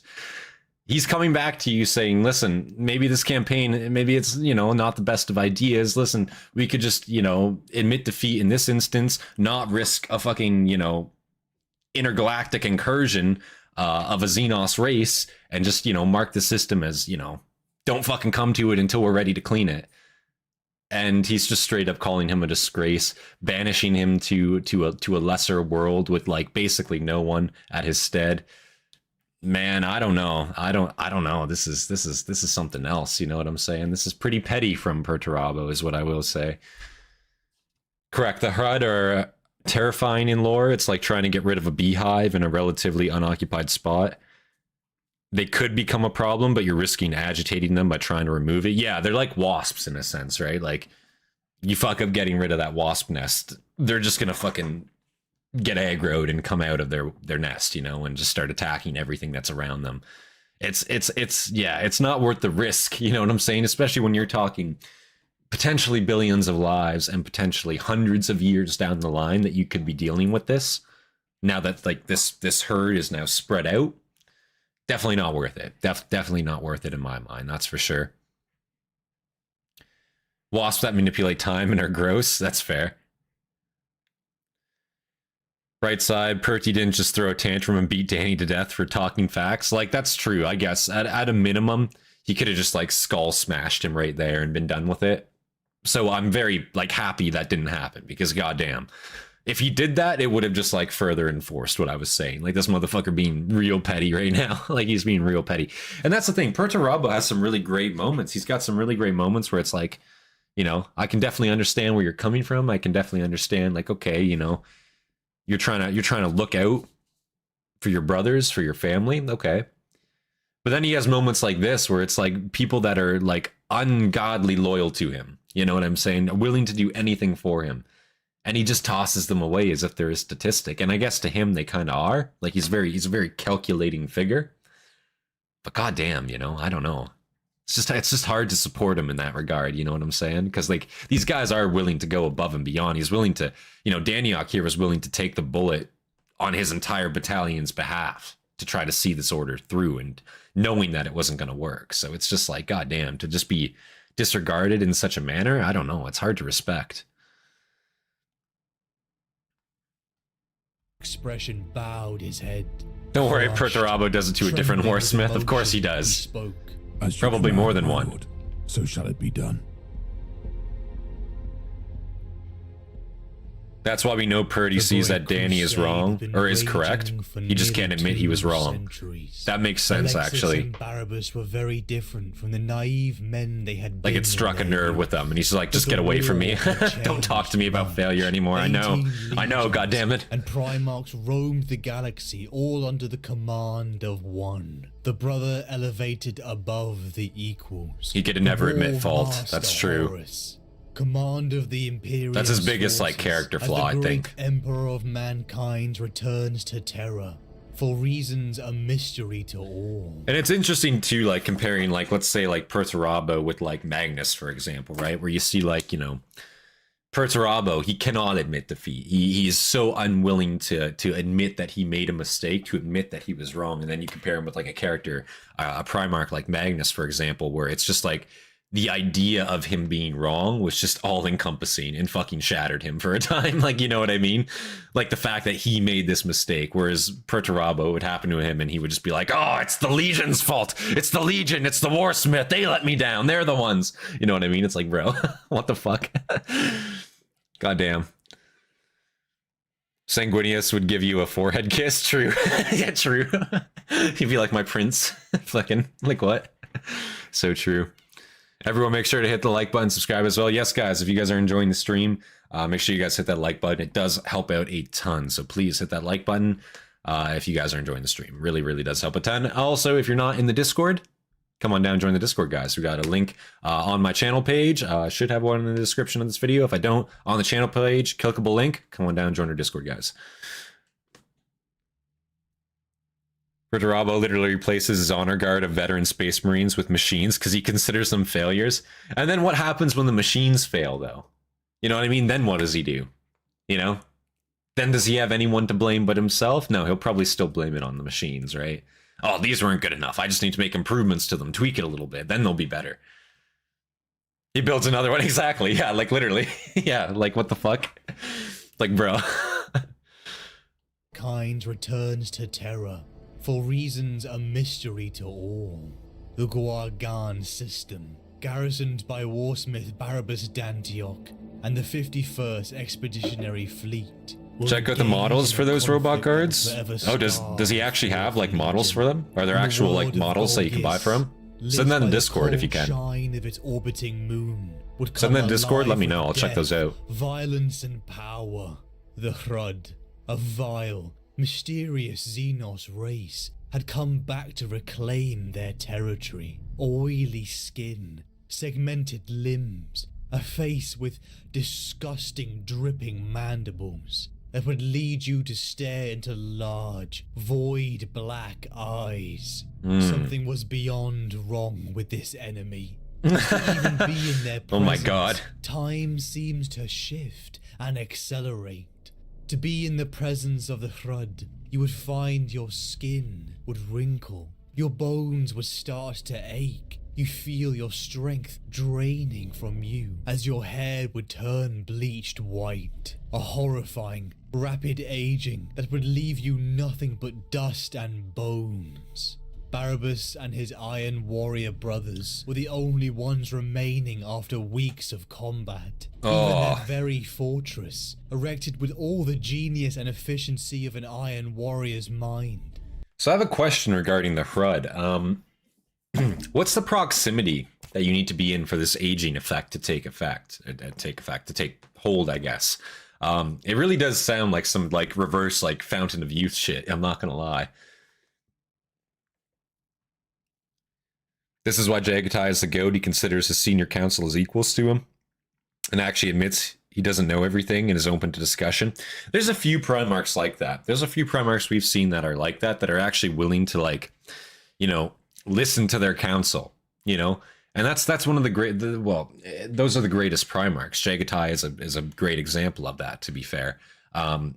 You know, because they're willing to admit that they might make a mistake. They're not perfect. They might not have the hindsight they need. They might not have all the information they need. But then there's Primarchs like Perturabo, where it's like, you know, his word is law. If you don't listen to me, you're a failure. If you fail the objective I give you, you're a failure. Even if that objective is unattainable, that's still your problem. I'm not going to lie. But these failures, when he's sending his legion on tasks that will result in failure, and his war chiefs, his warsmiths are telling him it's going to result in failure, and failure is ultimately what he's most afraid of, what he's most against. It seems really counterintuitive to go against the wishes, not even the wishes, the inputs of your most senior members, telling you that this action could result in a complete fucking failure. If failure is your ultimate concern, you know, I don't know. It's just, it's hard to get behind him. Perturabo isn't logical or very emotional. He is emotional and very emotional. He is emotional and uses absolute cold logic to achieve his goals caused by his emotions, or so that's how I see him personally. And yeah, that's fair. That's a fair take on it. It's just like, I don't know, cold logic. It doesn't even seem like logic to me. That's the thing. Like, you know what I mean? When you're actively being told like this situation is it's just not going to work out, like, and you persist and you keep persisting and you keep throwing more men at the problem. I don't know. Uncompromising. That's a great word for it, Fear. Yes, uncompromising. That's a great, yeah, that sums him up, I think. Because it's his way or the highway, you know what I'm saying? And he isn't afraid to just like kill his own legionaries if it comes down to that, you know? This is why Constantine didn't like the Primarchs. I feel like he's a very, very good example of it. Yes, true. Erected with all the genius and efficiency of an Iron Warrior's mind, began to crumble and rot. Pics of Purdy's robots in the model's miniature section. Brutal. Barabbas and his men finding themselves harassed by see real quick here. Vermin like Xenos. Hundreds of Dantioch's brothers were dying, and worst of all, the survivors were not immune.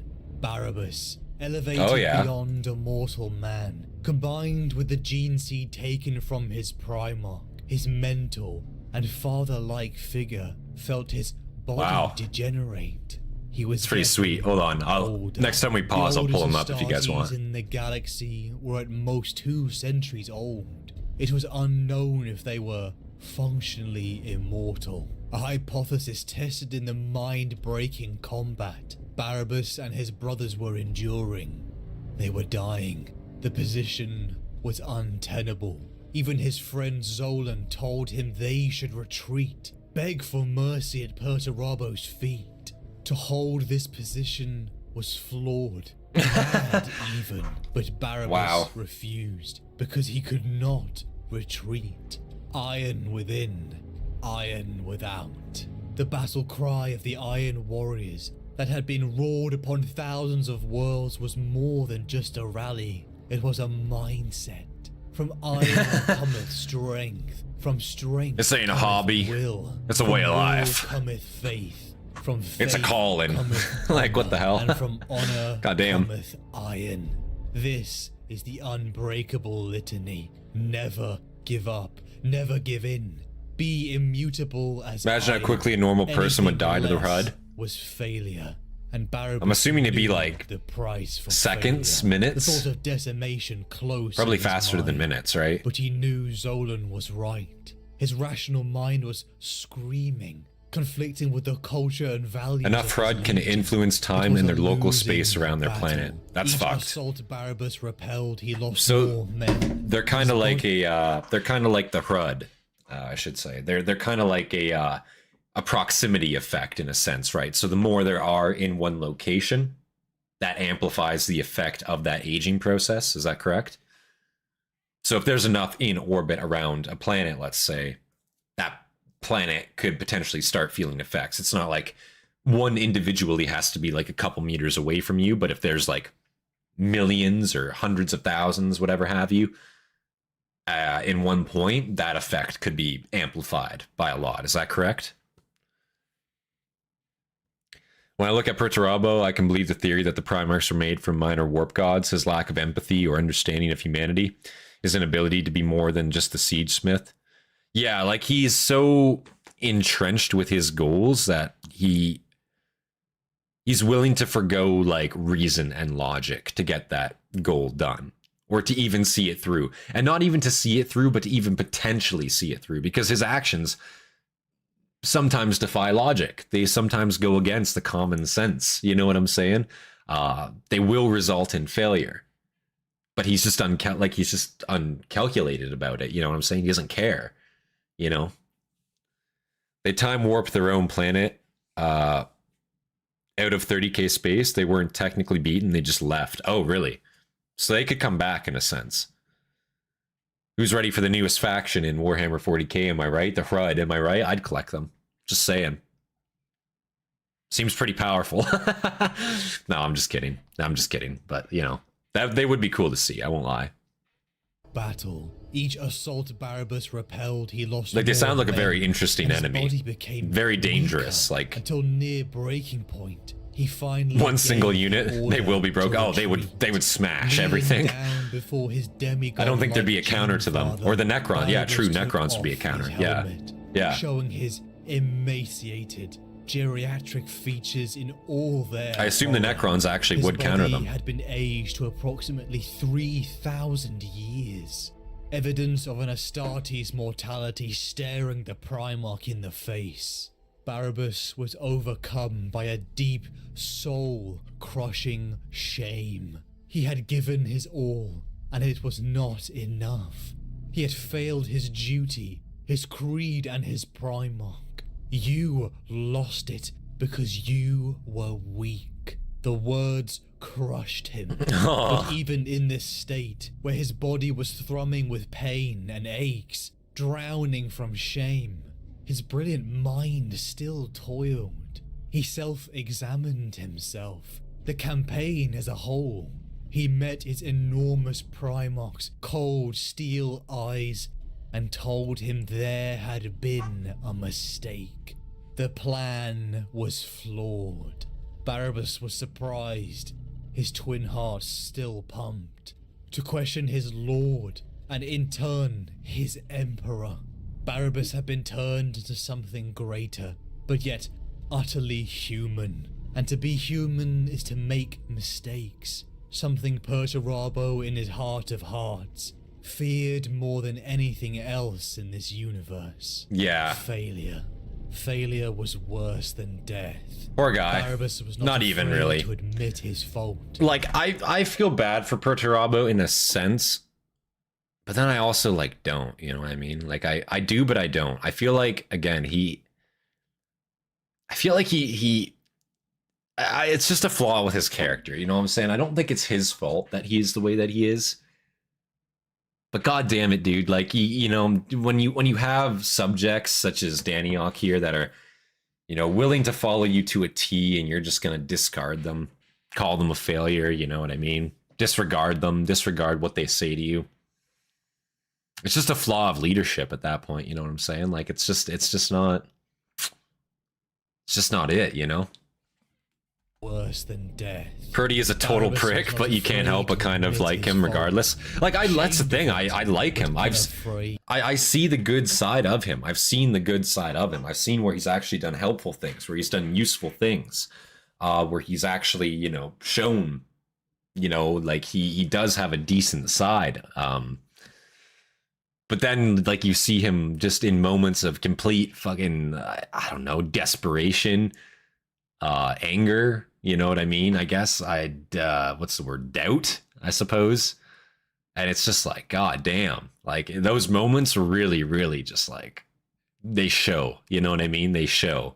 And I don't know if it's enough to overwhelm the good stuff that he does do, but it definitely hinders it, I will say. Failure. Failure was worse than death. Barabbas was not afraid to admit his fault, shamed of it, but unafraid. He had failed to be iron within, iron without, in his duty, but not in his heart. He did something a lesser man would have run from, but his honesty and humility fell flat against the pride and, in truth, fears of Perturabo. Barabbas was condemned, released from his orders. His Primarch told him he never wished to look upon his face again. Like, see, that's pretty harsh, man. Crushed. After all you just did, that's harsh. Condemned by his legion, and his body racked with pain and aches. He couldn't look at himself. He couldn't reconcile the image of the old man that stared back. His aesthetics were the very antithesis of the iron within, iron without. He was weak, sent away in pseudo-exile, taking with him the little that remained of his company. Barabbas, in his vulnerable state, made a choice.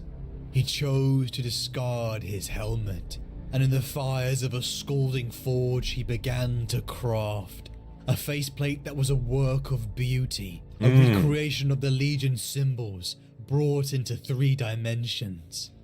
With the metal still glowing with heat, Barabbas placed it upon his skull, letting the malleable iron conform to his face, his skin and bone burning with deserved flagellation. And then he plunged his head and iron mask alike into ice water, fixing the beaten metal into place forever. Jeez. An iron mask, a shame he would endure to overcome his weaknesses. From now on, the image of himself would be iron within, iron without, a punishment and a redemption, and a way to hide from the truth that lay beneath. See, that's a moment of extremeness, I will say. God damn. For the Primarch who claims to be the most logical, he sure doesn't act like it. That's exactly what I'm saying. No enemy. Like, it's hypocrisy at the end of the day, I suppose. Manifestation of that which we must overcome. He is doubt. For temporary metal, bad choice of frozen water. Doesn't that make it brittle? Am I incorrect? I don't know a whole lot about like forging techniques, but you don't want like frozen water, do you? like won't that actually like, you know, cause the metal to be brittle in a sense. If I'm not mistaken. I don't know a whole ton about forging, but I have checked into it a little bit. Exactly. Yeah. Okay. Okay. Yeah. See, I'm not huge on the forging process. I have, again, minorly looked into it a little bit. I've never done it myself, but it is something that interests me. I will say, but I'm pretty sure I know that heated oil would have made better for tempering. Yeah. Yeah. You don't. I think if you're going to use water, like you want to use like just like neutral. You know what I mean? Even like warm. Like you don't want it cold because cold will just fucking, you know. Bear. Every battle is fought within. Conquer the battlefield that lies inside you, and the enemy disappears like the illusion he is. The Great Crusade. Thousands upon thousands of worlds conquered. The majority of humanity across the stars, bound together under one Imperium.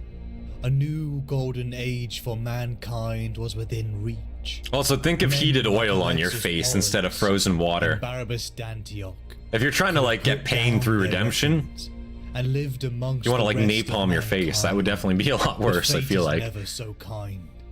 Accompanying his lord Rogel Dawn. Oh, you need to temper in oil above 100 degrees Celsius. Gotcha. From Inwit. That would make sense. Had risen the ranks. The captain was inducted into his Primarch's advisory council, sitting side by side with legends of the Legion, such as Sigismund and Fafnir Ran. Sigismund? It was then that news arrived that would shake. You just name dropped, guys. Holy shit. Rogel Dawn, Sigismund, and Alexis encountered a damaged vessel belonging to the Death Guard Legion, finding Captain Nathaniel Garrow and a slew of other. Probably why he used frozen water, because like how the iron is hard but brittle, his life is also hard but brittle. Cost him his True, there's probably some deeper meaning behind it. Horus Lupercal has betrayed the Imperium. Sigismund mentioned, yeah, true. Isfahan III was slaughtering their own brothers. Rogel Dawn, enraged at the very accusation that the Emperor's most beloved son Horus had betrayed them, he would never struck Captain Garrow down. But the other survivors corroborated the horrifying tale. The information sent shockwaves throughout the Legion and the Imperium. Why? Why had Horus done this? Even to Alexis, the information seemed almost impossible to reconcile. They had fought side by side with the 16th many times throughout the Great Crusade. And what did you get for it? Immediately ordering a knife in the back to be sent to Isfahan III. 30,000 Imperial fists prepared this retribution fleet. Something all expected to be led by Dawn's most loyal son, First Captain Fafnir mentioned. But this was not. I actually don't know who Fafnir is. Surprising everyone. The First Captain chose to stay with their lord on the journey back to Terra. Captain Johnothan, Alexis's mentor, was chosen as the replacement, and where he strode, so did his protege. The Retribution fleet set forth, vengeance in their hearts for their fallen comrades. Sig mentioned. But as the fleet drew closer towards their target, the warp began to shift and convulse. The sea of madness, the mirror dimension that rippled with sentient thought, was the lifeblood of the Imperium. Oh, great. Interstellar travel was dependent on it. An enormous warp storm washed over the Retribution fleet. Ships were torn apart as they made desperate attempts to enter real space again. Alexis found his own ship torn asunder, broken into pieces like a fresh carcass, laid bare to the depths of cold, uncaring space. Alexis awoke. He was alive. The pain is how you know you are still alive. The words he held in his heart from his long-dead brother Elias. Adrift in wreckage in space, stuck in his armor like a tomb, Alexis held on until finally fate was on his side and he was rescued by his brothers. Still recovering from his wounds, Alexis found himself in a position he felt in his heart he was not ready for. Responsibility. Captain. Very fucked up, I will say. That's just like the prospect of like entering real space, is it not? 55. Sorry, I just gotta like click back. That's like just the prospect of entering real space. Like your ship could just get ripped apart fucking instantly, and then that's it. So he woke up, and you got to figure how big the ships are in 40k as well. So this entire ship was ripped asunder, and he's just out there drifting in his fucking suit. And just by luck, like one of the friendly ships by him were able to send like ships out, or ships, I guess, like smaller retrieval craft out to go and get them. Because like, goddamn, I imagine like the amount of people that probably died, Space Marines in general, just alone, that probably died on that ship was probably in the thousands just right away before they even landed. That's kind of nuts. The Chad Fafnir, first chapter master of the Executioners. Oh god. Sigismund, the first Emperor champion and greatest Astartes duelist of all time. I know who Sigismund is. Well, I kind of know who Sigismund is.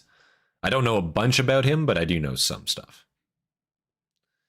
The pain is how you know you're alive. Very valuable life lesson. True, true.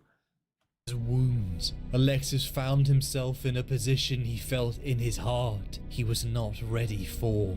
Responsibility. Captain Yonad was dead, and now thousands of Astartes, Militarum regiments, and servants of the Imperium were under his command. All of them, some veterans of the early days of the Great Crusade, Space Marines, the bulwark against the terror, and they all shall know no fear. Perhaps Alexis did not feel fear. I need Voldemort Siggy's video soon. He was the weaker. We'll get to it. We'll get to it. I promise. Should have died. Got a lot to get to. Captain Lots of Yonad video should recommendations. be here. Lots to get to. Captain Sigismund should be here. There must be others more worthy. To have the responsibility thrust upon you can be daunting, a lonely experience. The price for mistakes is something very few can live with, but the foe on the battlefield is merely the manifestation of that which we must overcome. His doubt, and fear, and despair. Every battle is fought within. Conquer the battlefield that lies inside of you, and the enemy disappears like the illusion he is. Alexis expressed his doubt to his brother Captain Tyr, wary for signs of judgment, but blank, unmoving eyes stared back, declaring that he was Yonad's heir. Command was his. Yonad. He had no right to refuse. Doubt was the enemy. They should really replace that Y with a G. Had to face it. Fight it just as hard as any enemy on the battlefield. Regrouping the remnants of the Retribution fleet, Alexis Doran's last order to Sigismund was hurt them. Holy shit. The warp storm Goddamn. had left them isolated. I took it personally. Communication and travel were an almost suicide attempt. Each scouting attempt was met by destruction and madness, kept in check by the warp. Others gave Alexis counsel. Some wanted to keep trying. The orders of Dawn were absolute. They had to keep trying, or the possibility of receiving new orders. But Alexis held, arraying the fleet in a defensive formation, hesitant to relinquish their advantage. Attempting to break through the warp storm could be the very action their enemies wanted them to take. It was a clash of temperament. Perhaps men like Sigismund would have acted, but it was Alexis who shouldered the burden of command. Oh no. Hours and days passed. A sense of ominous dread began to creep over the fleet, but Alexis held until the moment he had prepared for arrived. An enormous force was emerging from the ruin storm. The picked field revealed the truth. The 4th Legion, hostile and approaching. Oh no. The Iron Warriors and Perturabo had arrived. The 4th Legion had betrayed the Emperor and sided with the War Master Horus. The Battle of Farl had begun. Hulking ships the size of cities rained fire at a planet. So is this where... Oh, so did Dantioch not, receive word, I suppose, that the 4th actually ended up joining the heretics? Is that how this goes? Is that how this is going to go? With him, finding out and being like, what the fuck? They went traitor? What? That doesn't sound correct. God damn, dude. Obviously no spoilers, but like that's kind of nuts to think about, eh? Like if that's the case here, because he got sent away. Perturabo was like, I don't want to fucking see you ever again. Get out of here. Sent him away, and then just fucking like, you know, a couple of years down the line, he just remembers. He's like, oh fuck, I wonder what went on with him. You know, I wonder what went on with Dantioch.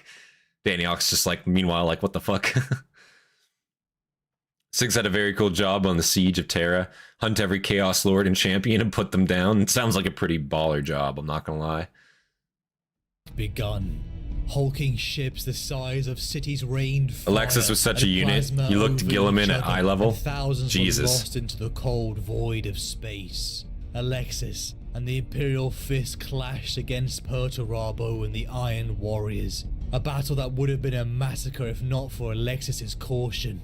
At this time, he only knows Horuses, Death Guard, World Munchers, and Big Gutty's kids are traitors. That's fair.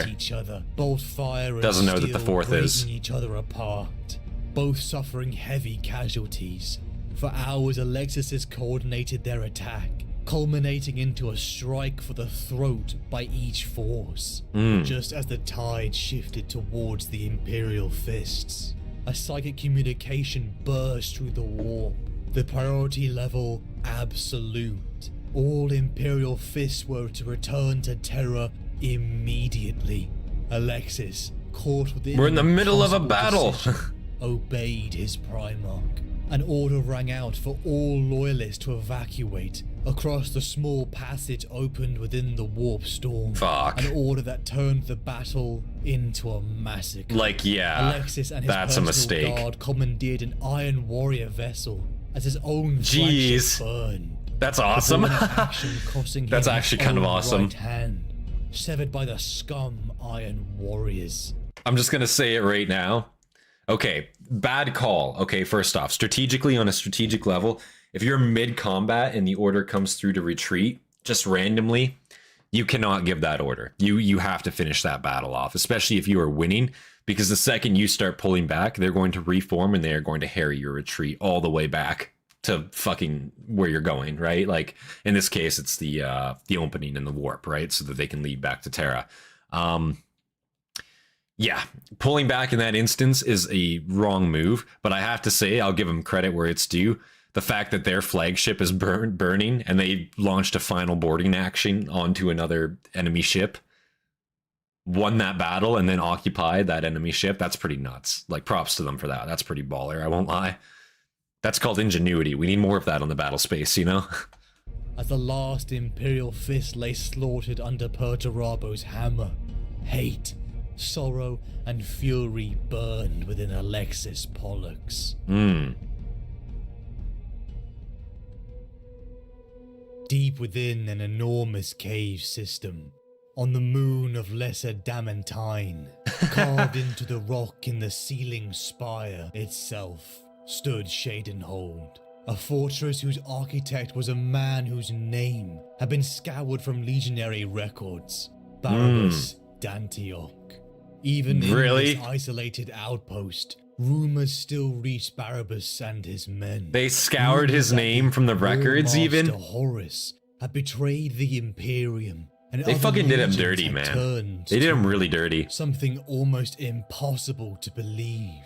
The Emperor's favored son. And to betray the Emperor? Dantioch cucked? Like, pretty much, dude. Despite his attempt, could like, not what the hell? his thoughts about his own legion. The Iron Warriors and Barabbas had seen the worst, most brutal, mind-numbing conflicts the Great Crusade offered. A task they had endured thanklessly, whilst other legions, such as the Imperial Fists, were lauded, granted the Emperor's favour, even with Barabbas' own condemnation by his Primarch. Ave Imperator, good to see you, Troy. Revealed something fragile within his gene father. No man can win every battle, not even a Primarch, not even you. But Perturabo refused. Perturabo took that personally. His response is only showing the duality of admiration and hate for his father. He loved this untouchable, perfect being, but resented the exclusion and indifference. Barabbas wondered how that resentment may have only continued to fester. After years of isolation, all it did was fester. Kendrill came to the fortress, ordering that it be used as a resupply point for Horus's armies. What? The 4th Legion had betrayed the Emperor. Confusion and sorrow rippled throughout Barabbas and his men. Yeah, This that's fair. betrayal of their oaths to the Imperium seemed like madness. He could not reconcile that Perturabo, even though resentful of poor treatment by the Emperor, was capable of such an action. Barabbas refused. Yeah, that probably War's came as a Idris shock. Kendrill, declaring that he would play no part in such actions against the Imperium. For Wow. Barabbas and his brothers, their recruitment from Olympia had been a time of excitement, a great hope flowing over the common people of Olympia. So this is very much a showing of like the one of many Space Marines and one of many legions, traitor legions, I should say, that were actually loyal. You know, maybe they were stationed outside of, you know, the main battle groups. Maybe they were not with the Legion as a whole. Maybe they were obviously outcasted, as Dantioch was here. But there's plenty of examples of Space Marines being loyal, traitor Legion Space Marines being loyal to the Emperor, even after finding out.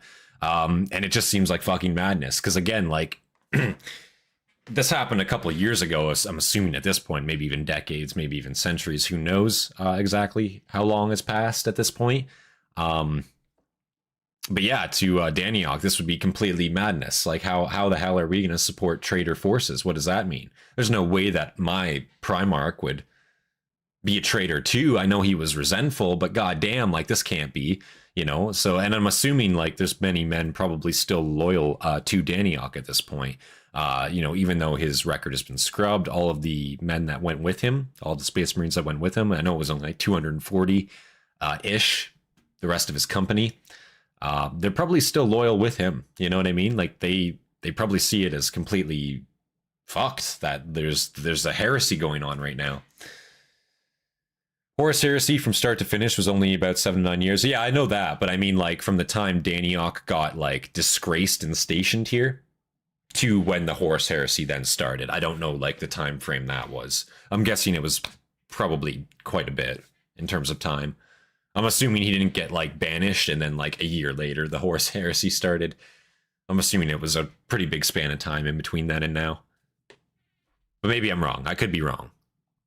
Excitement, a great hope flowing over the common people of Olympia, joining this unified human Imperium.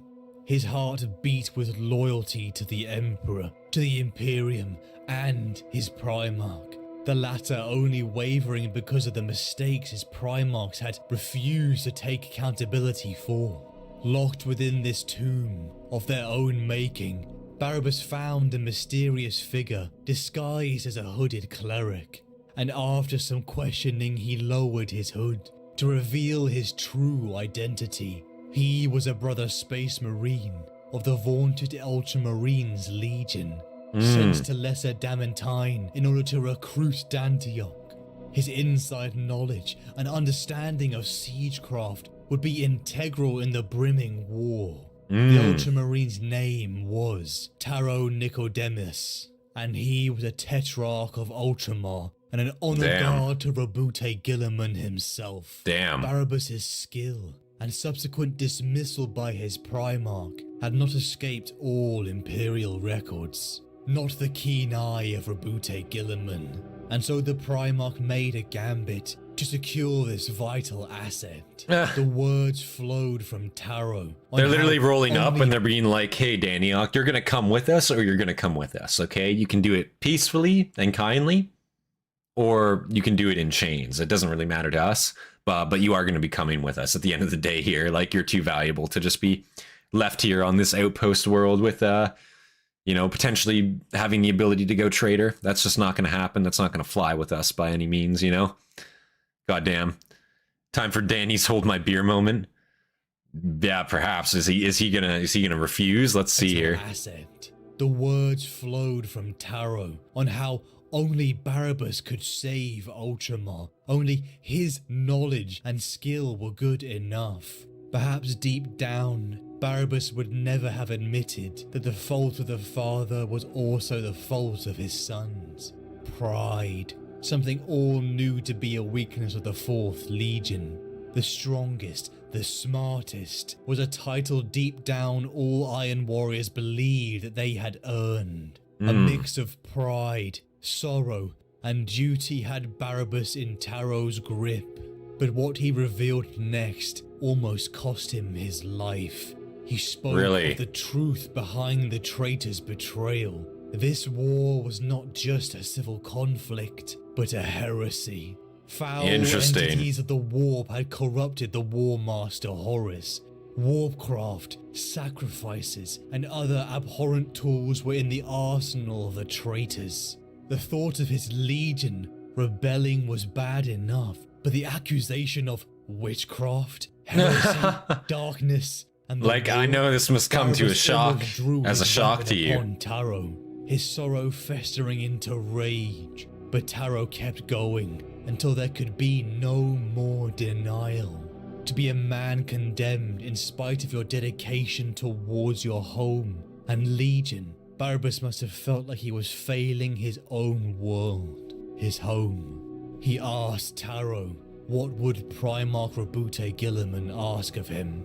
And so Taro told him they first needed time, assembling his faithful brothers, those that had stood side by side with him for decades, each also stuck with the pain of their legion's actions. He looked them in the eyes and told them to prepare for war.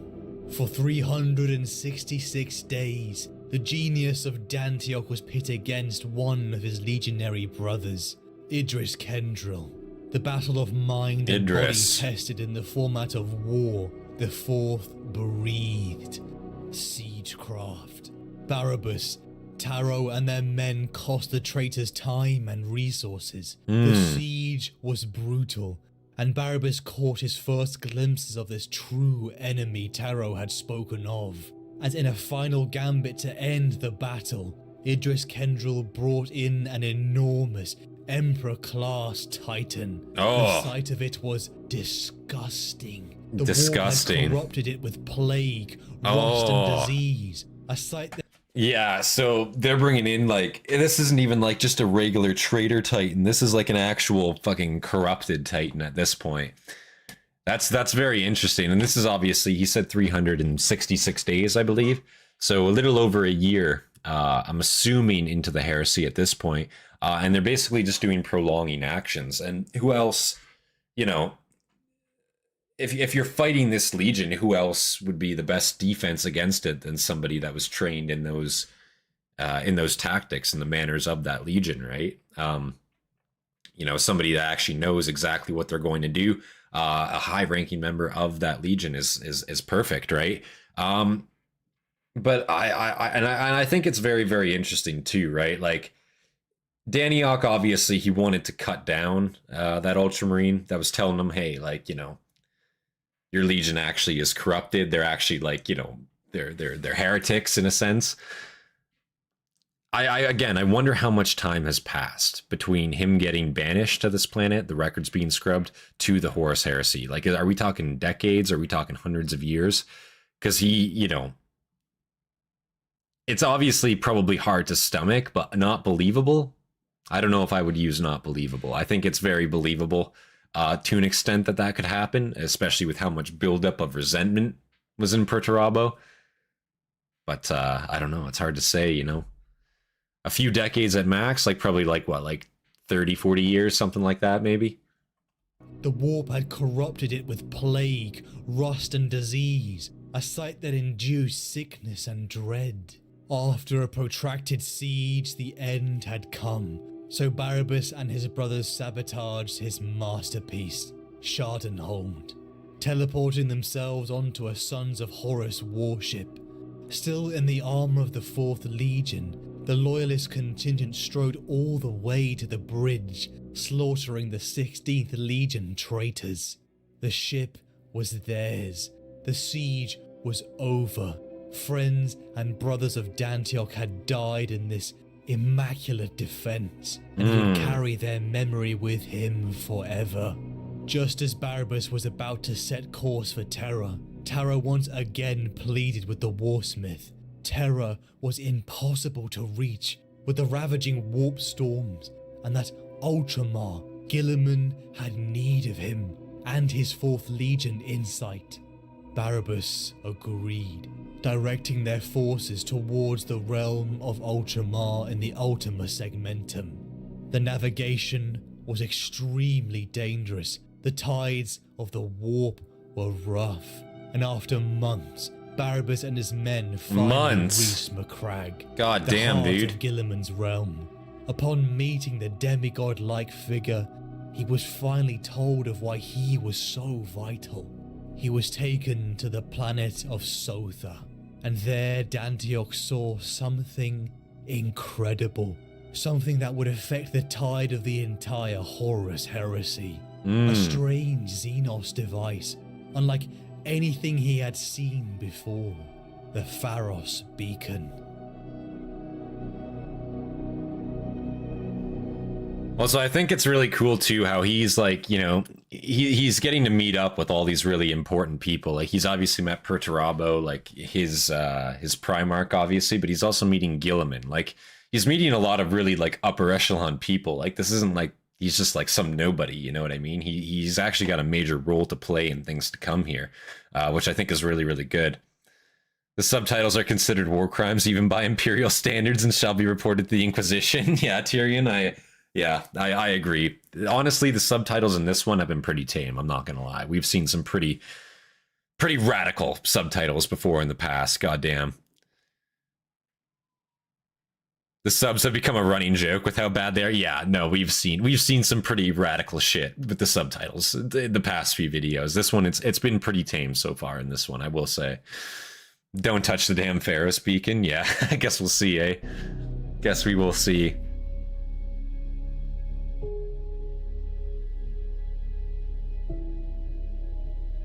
The shadow, which is in conflict with the acknowledged values, cannot be accepted as a negative part of one's own psyche, and is therefore projected. That is, it is transferred to the outside world and experienced as an outside object. It is combated, punished, and exterminated as the alien out there, instead of being dealt with as one's own inner problem. The lion. Asked Warsmith Dantioch softly. The lion himself. Is it true?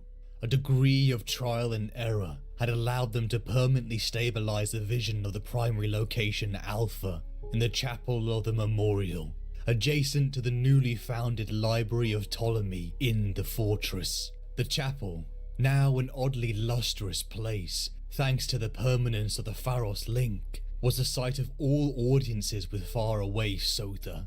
The lion Soda? himself, sir. Titus Praeto replied. His fleet translated in system just a few hours ago.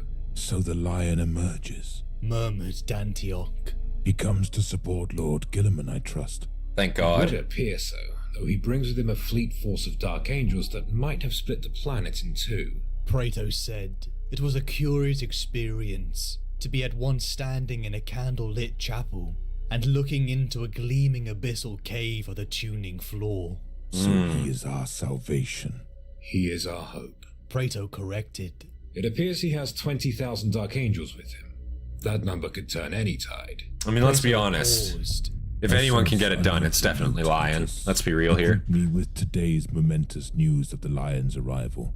But there is another reason for this conversation. You sense? Praeto replied with a quizzical smile. Now, sir, I am no psycho. Replied the Warsmith. A Psycho? heavy, high-backed seat had been set on the tuning floor, so that Dantioch did not have to stand throughout the audience. I hope the Night Hounder isn't on the ship. Oh, true. True. Lion is fucking totally bringing, Conrad with him, isn't he? That's when he arrives here. Yeah, that's facts, isn't he? Isn't it? I get. Well, it's hard to say. Is it when he initially arrives and then goes and hunts him, or is it him coming back after he's hunted him down? After he did like the spine breaker on him and fucking locked him up, you know? Not have to stand throughout the audiences. He's on the Some ship of his now? tactical Okay. Conversations with Gilliman lasted You'll see. hours. I got you. The warsmith eased his position a little and succumbs to a rasping cough. The quantum tuning of the Pharos device is empathic, and the more I use it, the more I am aware I can read demeanor. What do you hesitate from saying? Alexis Pollux of the Imperial Fists has requested an audience with you, sir. Dantioch stiffened slightly at the hulking Imperial Fist as he stepped into the communication field beside Praeto and became visible. Pollux removed his helm. He gazed directly at Dantioch's masked face. Captain, Said Dantioch. Warsmith. Pollux replied. I have been advised of your actions in the foul system, sir. I am used to the suns. I guess this is the first time they're actually meeting, eh? Suspicion, but I imagine you have more cause to distrust me than most. I reserve judgment. Replied Pollux. This means of communication. As I was reminded, Yeah, the librarian enhances empathic vibrations. You hate me. I can feel it. I am not quite done killing Iron Warriors, sir. Pollux replied. I am quite sure the Iron Warriors have not done killing Imperial Fists either. Dantioch said. But I stand apart from their actions. Do not judge me by... Sir, Said Pollux. Primarch Gilliman has asked me to assist in the provision of security and fortification for McCrag and its system. I have made it my business to personally inspect all potential flaws and weaknesses. I like how he was literally just like, yeah, I don't give a shit. Just like, this is why I'm here. Like, I like how fucking Dantioch was like going off, like, please do not presume to judge me from the sins of my lead. Listen, I'm just here to like check on the defenses, check on the weaknesses. You know, I'm not really here about all that. You know what I mean? Like, he just fucking straight up cuts him off. I think that's awesome. I will admit I'm waiting for the subtitles to type Pollux rather than Pollux. Dude, I'm surprised it hasn't happened already, to be real with you. Personally inspect all It's definitely an potential easy one flaws and weaknesses. that could be made. You feel that I am a weakness? Asked Yes. Dantioch. Your legion has turned, and yet you are here, charged no less with the control of a device at once vital to Ultramar's survival, and yet technologically still a mystery. That is a dangerous combination. The navigational viability of the 500 worlds is entrusted to a man who might be an enemy. How better to undermine the fortress of Ultramar than to get inside and gain a position of trust and vast responsibility. Listen, that would work, assuming that like Dantioch went out of his way to like go join the Ultramarines. You know what I'm saying? If he like went out of his way on his own, like, you know, on his own what's the word, his own path, if he went out of his way to go and join them, then it would kind of make sense. But in this case, it's like the Ultramarines came to him, told him, hey man, you should come join us because, like, you know, you're an Iron Warrior, you know how to fight Iron Warriors, maybe you could be useful in the defense of McCrag, you should come join us, right? It's not like he went out of his way to go join the Ultramarines, so that line of thinking doesn't really work. He was just kind of just showed up and was given like all this responsibility in a sense, you know what I mean? Like, he just showed up and was like, hey, like, I'm here, what do you want? You know, Gilliman, and Gilliman was like, you are going to be the one tasked with the defense. Can I trust you? And he's like, sure. You know what I mean? Like, that's about the extent, to be fair.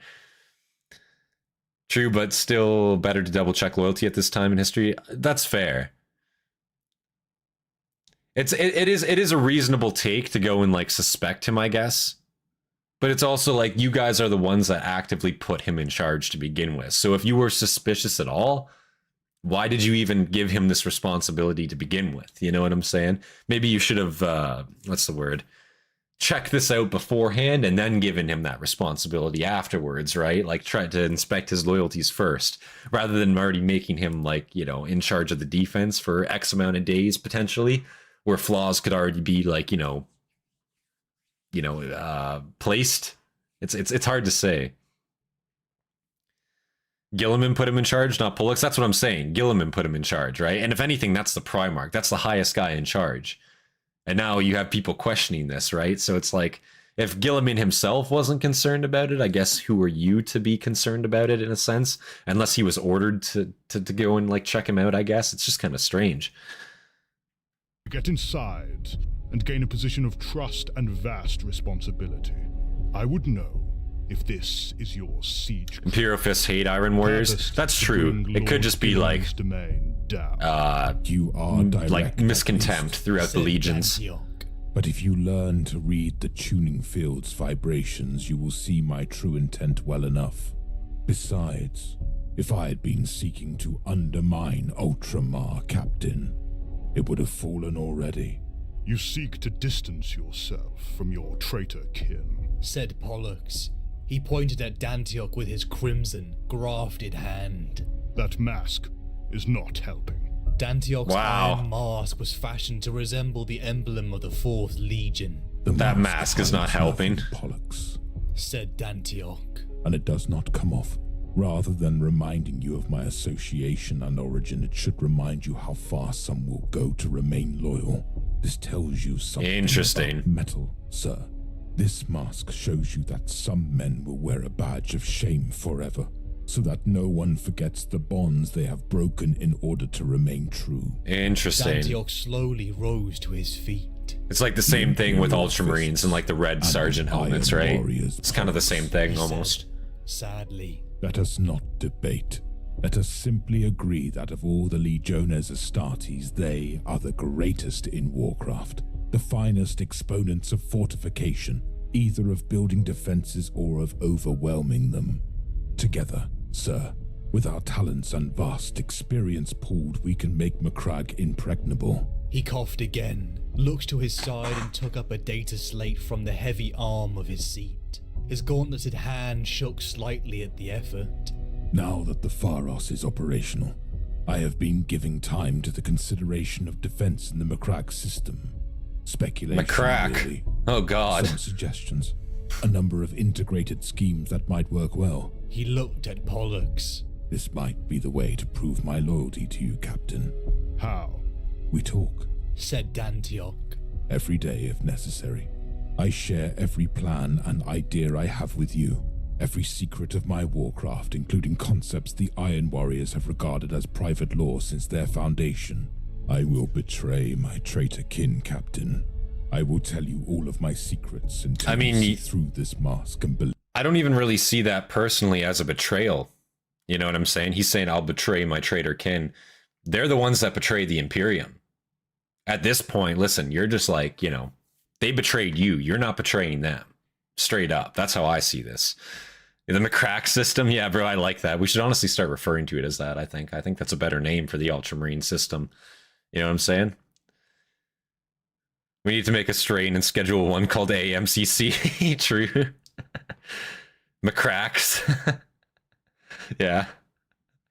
Dude, I think that'd be great, honestly. I think that'd be perfect. I think that's what we need to get a strain of that powder, Macragges. Captain, I will tell you all of my secrets until you see through this mask and believe that only next to the subsector of Phil McCracken. So true. True. Captain Alexis Pollux of the Imperial Fists, and Warsmith Barabbas Dantioch of the Iron Warriors, veterans of the Great Crusade, and men loyal to the Emperor. But immediately, Barabbas felt the hate flow from this enormous marine holding a bandaged arm. The Pharos beacon on the world of Sotha was an incredible piece of technology, a beacon that projected a signal, a lighthouse in the warp for the loyalists of the Imperium to rally around, as Terra and the Astronomicon had been locked off by warp storms. The Pharos beacon also worked as a communication device, projecting the user's image with a clarity and power beyond Imperial technology. Even emotions seeped through the link. The Mechanicus would be sick. Feel as an unbridled, cold hate radiated from Captain Alexis Pollux. The Iron Warriors do not touch the beacon. Had long been rivals. I think it's beyond that now. their specializations in warfare overlapping and fostering competition. But this More like a spotlight than a lighthouse. a silver That's skull. fair. Alexis saw the very Still image that had something, been better the than source nothing, of but so not much the real pain thing. and sorrow for him. The Iron Warriors had cost him thousands of his brothers at the Battle of Farrow. Good men who Alexis had served with for decades. Men who he had looked up to, all gone. Even his right hand severed by a fourth legionary. His new, grafted replacement twitched and stung, kindling for the warm fire of hatred in his heart, personified in a crimson fist. A hand still scarlet red from amputation.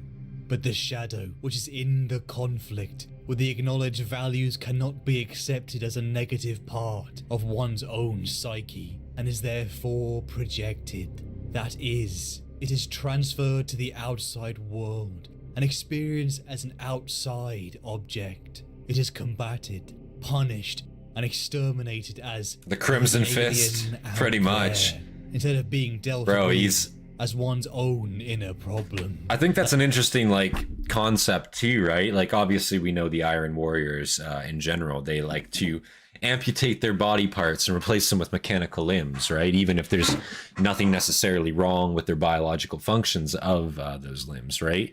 And obviously, you know, post-heresy, we see them cutting off mutated limbs, mutated appendages, replacing them with mechanical ones if need be. And then you have an not Iron Fist, a Imperial Fist here that just recently got his arm chopped off, has to get it replaced with a mechanical part.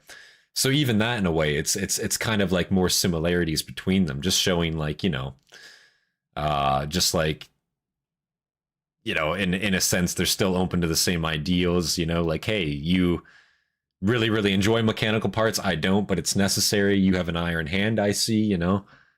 I just think it's another way that Dantioch can maybe relate to him, you know. Iron hands do that? Crimson Fist. Oh.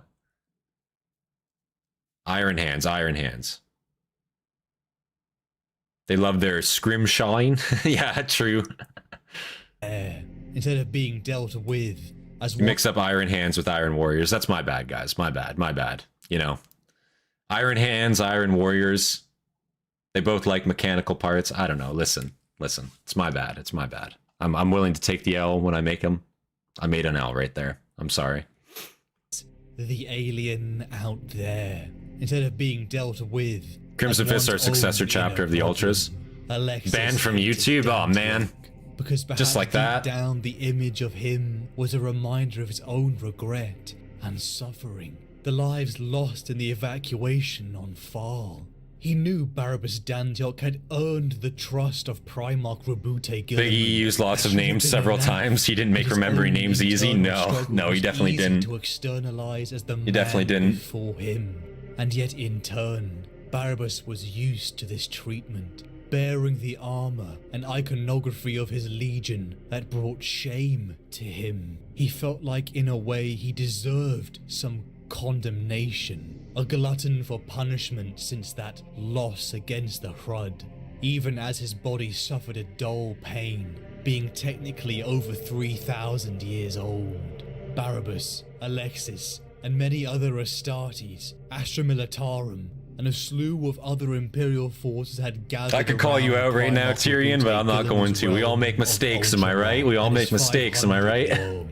Many survivors of the infamous drop site massacre were the Salamanders and Raven I'm joking. Guard, I'm unsure joking. if their Primarchs lived, and the Iron Hands not so lucky. The death of Ferrus Manus confirmed, pledging their just aid testing to the others? Yeah, Crag of course, and of course. Ultramar. As the only current vestige of the Imperium, Alexis Naturally. and Barabbas were both asked by Lord Gilliman Trick question, for their guys. expertise in fortifying Macragge, and as they did, every day they used the Pharaoh's beacon to strategize and talk. The enormous Imperial Fist and the geriatric Iron Warrior combining their brilliant minds and unique Legion strategies to make Macragge almost impregnable. Each meeting softening the lines between them as two men with utter sincerity tried to protect the Imperium and Well, the there you go. values it stood for. The Pharos beacon had also Like, see, been they are conveying the good dudes at the end of the emotion day. through They do share a lot of connection. similarities. Alexis and Barabbas felt the emotions of the other, And they a both level are of loyal. connection Like, that that's the thing. words often fail to express. Barabbas had begun to earn Alexis's trust, to be loyal when all those you once called brother had forsaken their oaths. He respected him. The fate of Terra was a question on the mind of all, a pressure that was slightly elevated as joyous news had come, with the arrival of the First Legion, the Dark Angels, and their Primarch Lionel Johnson. Hey. A momentous occasion that had cheering crowds lined the streets in their millions. Damn But right. just as a sense of hope had been renewed, dark news followed close behind. Aboard the Dark Angels flagship, a dark secret had been harbored. A creature of nightmare. Hey, look who we whose very found. presence conjured a deep dread within Found the our bat fragile himself. human minds. The Primarch Conrad Kurz. Yeah. The Night Haunter. A figure of dread, whose very name inspired compliance during the Great Crusade. Fucking spine busted this motherfucker over my knee and brought him back. Then they have even served alongside that degenerate 8th Legion, the Night Lords. Torture, psychological warfare. They almost spelled the lion's name correctly. What happened? I don't know. Justice, a Primarch, and Legion traitors to the Imperium, siding with the War Master Horus. Above the skies of Macragge, the Night Haunter escaped, causing a massive confusion that almost brought Gilliman and the Lion into conflict. The enormous, dark, gaunt, nightmare-inducing demigod emerged onto the streets of Macragge and began to immediately spread death and fear. The entire planet was on I like how alert. it's literally just Kurz too. It is literally just fucking Kurz. Just gets loose and immediately just starts being a fucking like 80s fucking serial killer, like slasher, you know what I mean? Like just instantly breaks free and he's like, all right, time to Freddy Krueger this joint. You know what I'm saying? Like that's literally what he does. Like, fuck, dude. Imagine that being like your only goal. It's not like, how can I get off planet? How can I return to my legion? How can I, like, you know, aid the heretic effort? No, we're just gonna start catching some more bodies. You know what I'm saying? Catching some more frags, as it were. Escape, but didn't make the boss arrival to Macragge Vulcan makes. True. Immediately spread death and fear. The entire planet was on alert. Do you want to play a game? Yeah, literally. Literally. Pleasant and friendly. But You must before cut out the your link own was eye if you severed, wish to proceed. something Like, what immediately the sent fuck? Barabbas into fight or flight. His twin hearts raced, and despite being an Astartes, Fucking guy. and knowing no fear, he recognized this feeling as the closest thing to it. The lights vanished within Alexis's chamber. His body kicked into combat, adrenals flooding his system. As First Master Augustin of the Ultramarines fell into the chamber, his body wounded and gorged to such a degree, Alexis was shocked he was standing. Alexis and two Ultramarine guards fired, aiming for the shadows. Barabbas shouting through the Pharos connection to flee. The creature of shadow made quick work of the Ultramarines. But Oh. Alexis did not give up, shouting defiantly, declaring he would bathe in his blood before the night was done. Left, right, orders screamed from the projection of Barabbas. He could sense the malice of the Night Haunter through the Pharos. Oh. They worked together, even drawing blood from this monster. They trusted each other completely, as Alexis's life was on the line. Gripping his sword, even with his wounded new crimson fist, Alexis parried and slashed at the shadows as claws and kicks rented his armor. The strong Alexis Pollux lasted longer than most, but he was beaten, Conrad preparing for the final blow. Barabbas's screams were drowned out. Desperate to save his friend, he reached his hand out, grabbing Alexis's crimson fist and he pulled him through. Shock ran through all of them. What the as Conrad fuck? cursed and slashed through air, and Alexis and Barabbas stood facing each other on Sotha. Impossible. Alexis had just traveled light years across the galaxy in an instant. Yeah, that's The pretty two fucking stood crazy, I'm not together gonna lie. in the flesh, Holy shit. their first true meeting.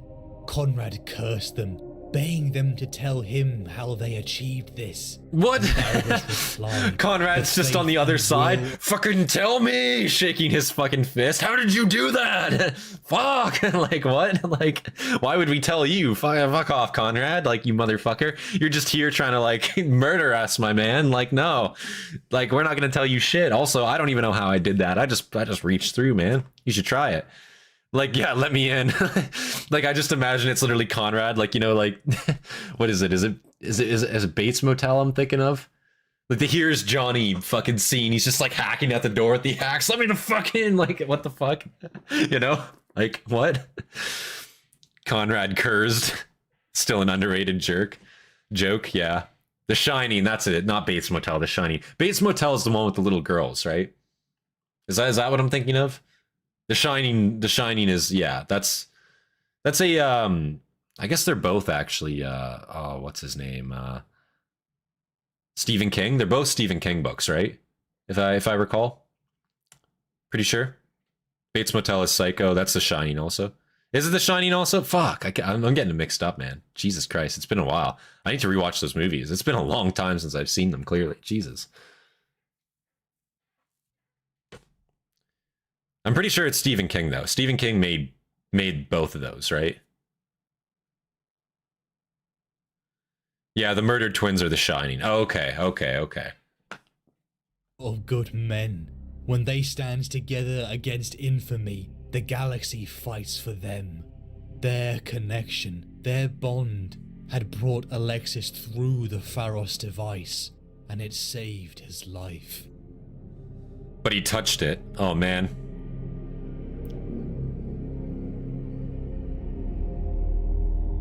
Last caretaker, 2 kids.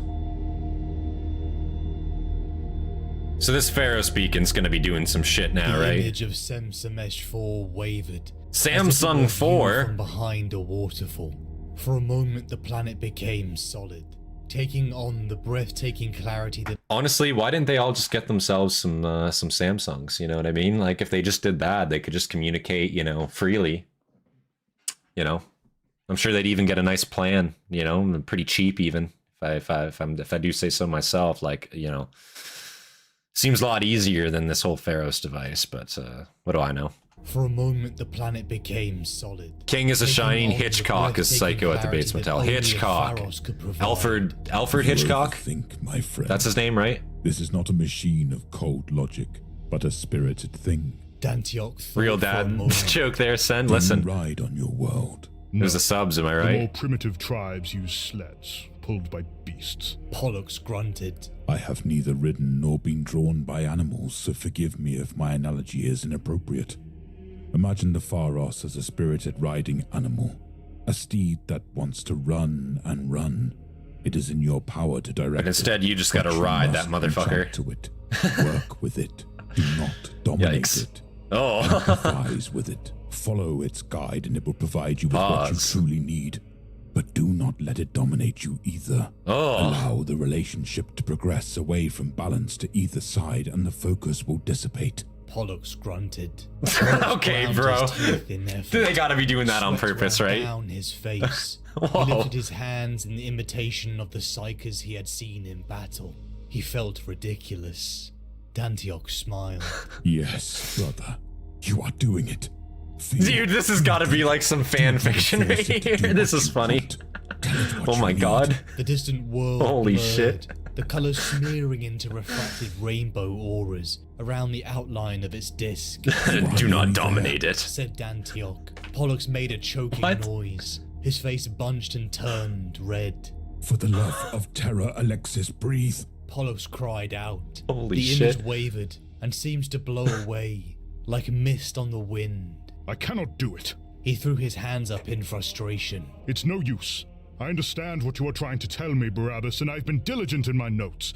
But all this... He tossed his head angrily at the strange, alien dimensions of the chamber. I am a soldier, and an engineer of stone, no more.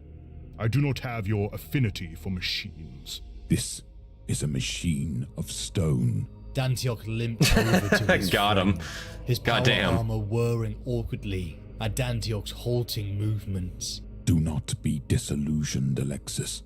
Perhaps. Yes. Let us reframe your reference. Think of the Pharos in terms of a strategic asset.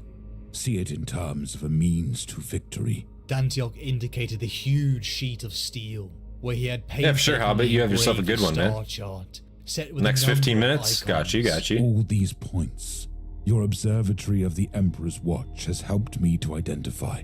The Pharos leans towards them. Perhaps once there were many similar devices, and this is the last.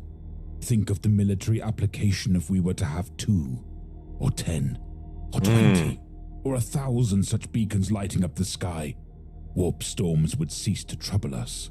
We might one day even abandon moving through the warp by ship entirely if we so desired.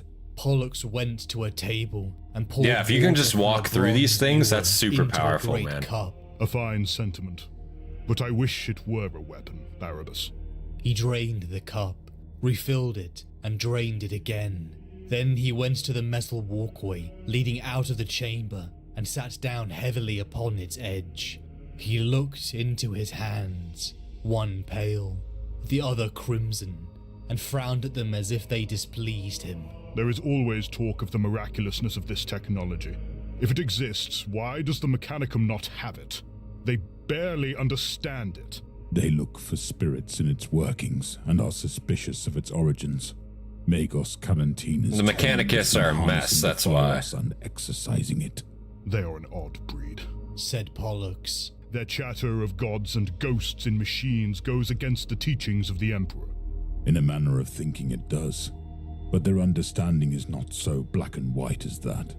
And in this time when the creatures of darkest myth spill from holes in reality to devour the innocent. Let us recreate this machine that no one can actually map out. Smart idea, yeah. Using the Pharos exhausts me. And like straight up, like I don't see how that could go wrong in any sort of degree. This machine that you have no idea fundamentally how it works at all. Let's try to recreate it. You know what I mean? Like obviously, you know, like I can see the merit in that. Like obviously what it just did was insanely powerful as far as 40k goes. Instantaneous transportation, light years away in distance. That's pretty massive, as well as obviously just instant communication. You don't need psychers to power it. Sounds pretty massive, I'm not gonna lie, but if you have no idea what you're doing, even reverse engineering something like this, I mean, you could be mixing with a bag of worms that you don't really want to, you know what I'm saying? He's doing Star Wars versus 40k. Oh, nice. Forget how it works. They can't even map out all its pieces. Yeah, like they don't even know what they're looking at. That's the thing. Like to even recreate something like that, you got to have a basic understanding of what's even involved in the process of creating it. And if you don't even have like, you know, it's like imagine like creating like anything powered without a transistor, you know what I'm saying? Like you don't even know what a transistor is. Like you wouldn't be able to make anything electronically, you know what I'm saying? Or a resistor, same type of thing. Like you just don't have that basic concept to even know what that is. Like it wouldn't be possible even. It causes big problems in the future? Yeah, no doubt. They are wrong. No doubt. Bewilders me, and using the Pharos exhausts me. I'm glad to help you, but I cannot help but feel my talents would be best used elsewhere. Was the Pharos Eldar tech? I'm not too sure. We must press on. Definitely seems like it could potentially be Eldar for sure. The technology, pure weapons, energy beams that could atomize targets layer by layer, field generators that might push an object out of phase with reality around it, and the possibilities for advanced machine interfacing are profound. All by tuning the quantum state of matter empathically. You could make these things, said Pollux, his interest piqued in spite of himself. Seems like a touch of old one to me. The thickest wall. Necron? You and I think alike, but alas, it is superstition only, said Dantioch apologetically. We would work more quickly if you showed me what to look for on the monitoring equipment. We have a treasure here, Alexis. said Dantioch. One that we must learn to use to the full in service of Lord Guilliman. I cannot be the only one who can operate it. If I were to be slain, then our position would worsen. Then ask the mechanical, said Pollux. I Yikes. trust you, Alexis. So does Lord Guilliman. The Mechanicum do not have the appropriate mindset to utilize the device. No. There is too much of the machine in them. They have tried, and they have failed. Pollux sighed. Like literally though, that's a great take. I'm gonna be completely honest from Dantioch there. Like the Mechanicus, they tried, they failed. They're too much machine. Also, they just their habits, their culture. You know what I'm saying? When it comes to understanding new tech, I'll be real with you. The Mechanicus aren't the best at that. You know what I mean? As much as they are, they certainly are not. You know, like again, if it's new tech too, if it's not in their manuals, if it's not in their STCs, they're very hesitant to work with that tech. You know, they see it as heretical potentially, or, you know, if it possesses some sort of AI, they could just see it as like outright, you know, outright evil. So it's yeah, you don't want the Mechanicus fucking around with this. Also, there is a chance that they just go way too far with it. Maybe they do respect it a lot and they respect it way too much and they just go full tits with it. Like we see that many times where the Mechanicus play around with shit that they definitely should not be playing around with. And it's just pure hubris that gets them killed or leads to their downfall. We actually saw that in both the Space Marine games, to be fair. So that's a pretty good example of that.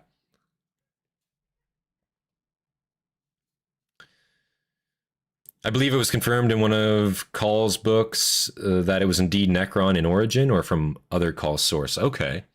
Necron would make sense too. I mean, Necron, old one, I mean, they've all been there for a very, very long time. So Necron could also make perfect sense too.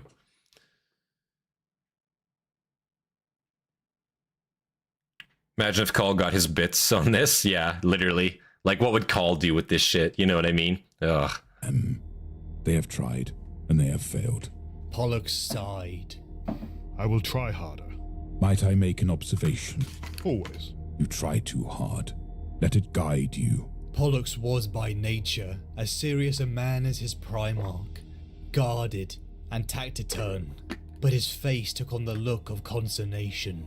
I find it difficult to let go. Call would try to shag it. Probably, dude. Probably. Speak against emotion. It is a weakness for a warrior. It is the same for you and me both. You are of stone, I of iron. Both are unbendable. But in this time of darkness, old certainties are gone. We must trust instinct. Cold logic will only take us so far. And as much it's not a toaster, come on, true. Against our natural inclinations, true. We must not reject it. I believe you to have more feeling than I, which is why ultimately I believe you shall be able to control the Pharos far better than I can. The far ass? What the hell kind of subtitles? Dantioch took it.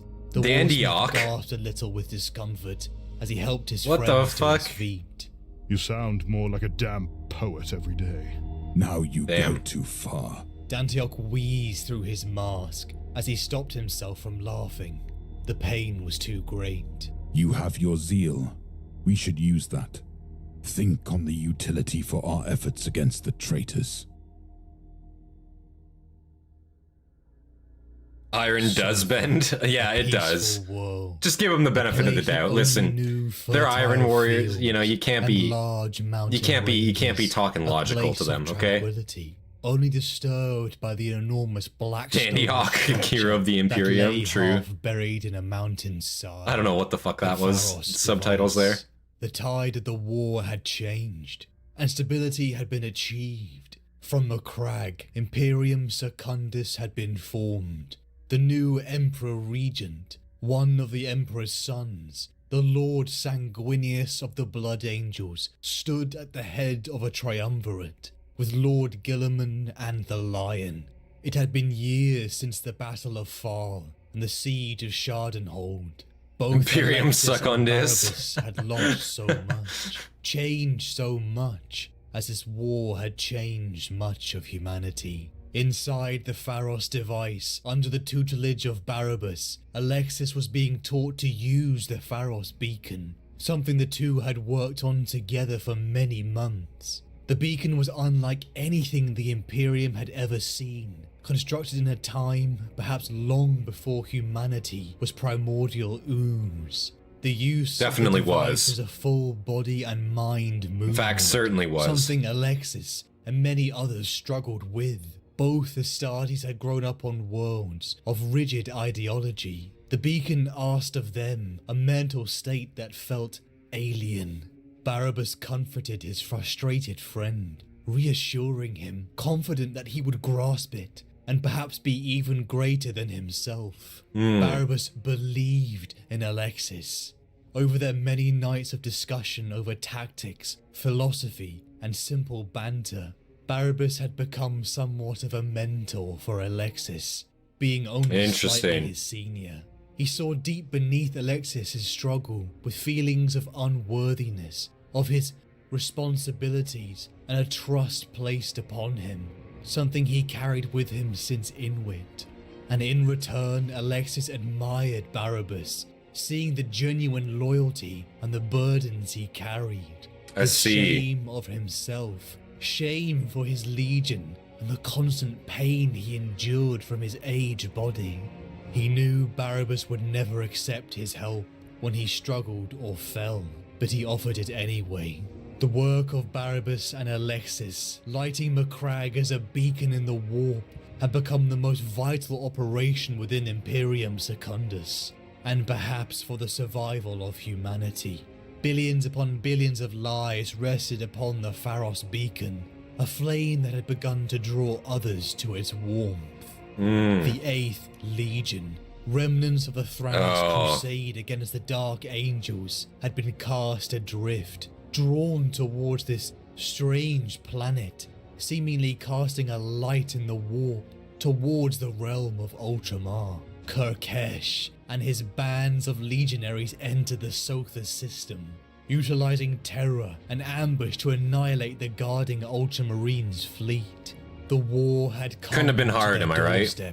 And Alexis and Barabbas immediately let the guy who apparently doesn't even know how tempered iron works build this machine. Yeah, literally. But it would take time to arrive. Slightly 3,000 years older than him. In terms of like physicality, I think, right? Might. Two brothers from because he's aged more, technically. Siegecraft. They created a layered defense. But they are like the same traps, canonical age, is that correct? Barricades and overlapping zones of fire. Many of their brothers besides them were from shattered legions, Iron Hands, Raven Guard, Salamanders, Imperial Fists, Iron Warriors, and the garrison of Ultramarines. Astartes that despised the traitors and heretics with fervor. Kirkesh, and with his 8th Legion warband, descended down to the surface of Sotha, cutting a swath through the Imperium's forces. Striding to the front line, Alexis, with his newly acquired powered fist, was ready to deal with the invaders head-on, as Barabbas operated the Pharos beacon for as long as he could. Discipline, duty, unyielding will, all the traits that the Primarch Rogul Dawn had sought most from his sons, and the men who stood beside Alexis could see the very embodiment of that ideal. Even with his fragile body, intelligence, willpower, and efficient brutality exuded from Barabbas, his mind focused completely with his heart, beating with an unbreakable loyalty to the Imperium. Iron within, iron without. The Night Lord's forces slammed against Alexis and the Shattered Legion's defenders.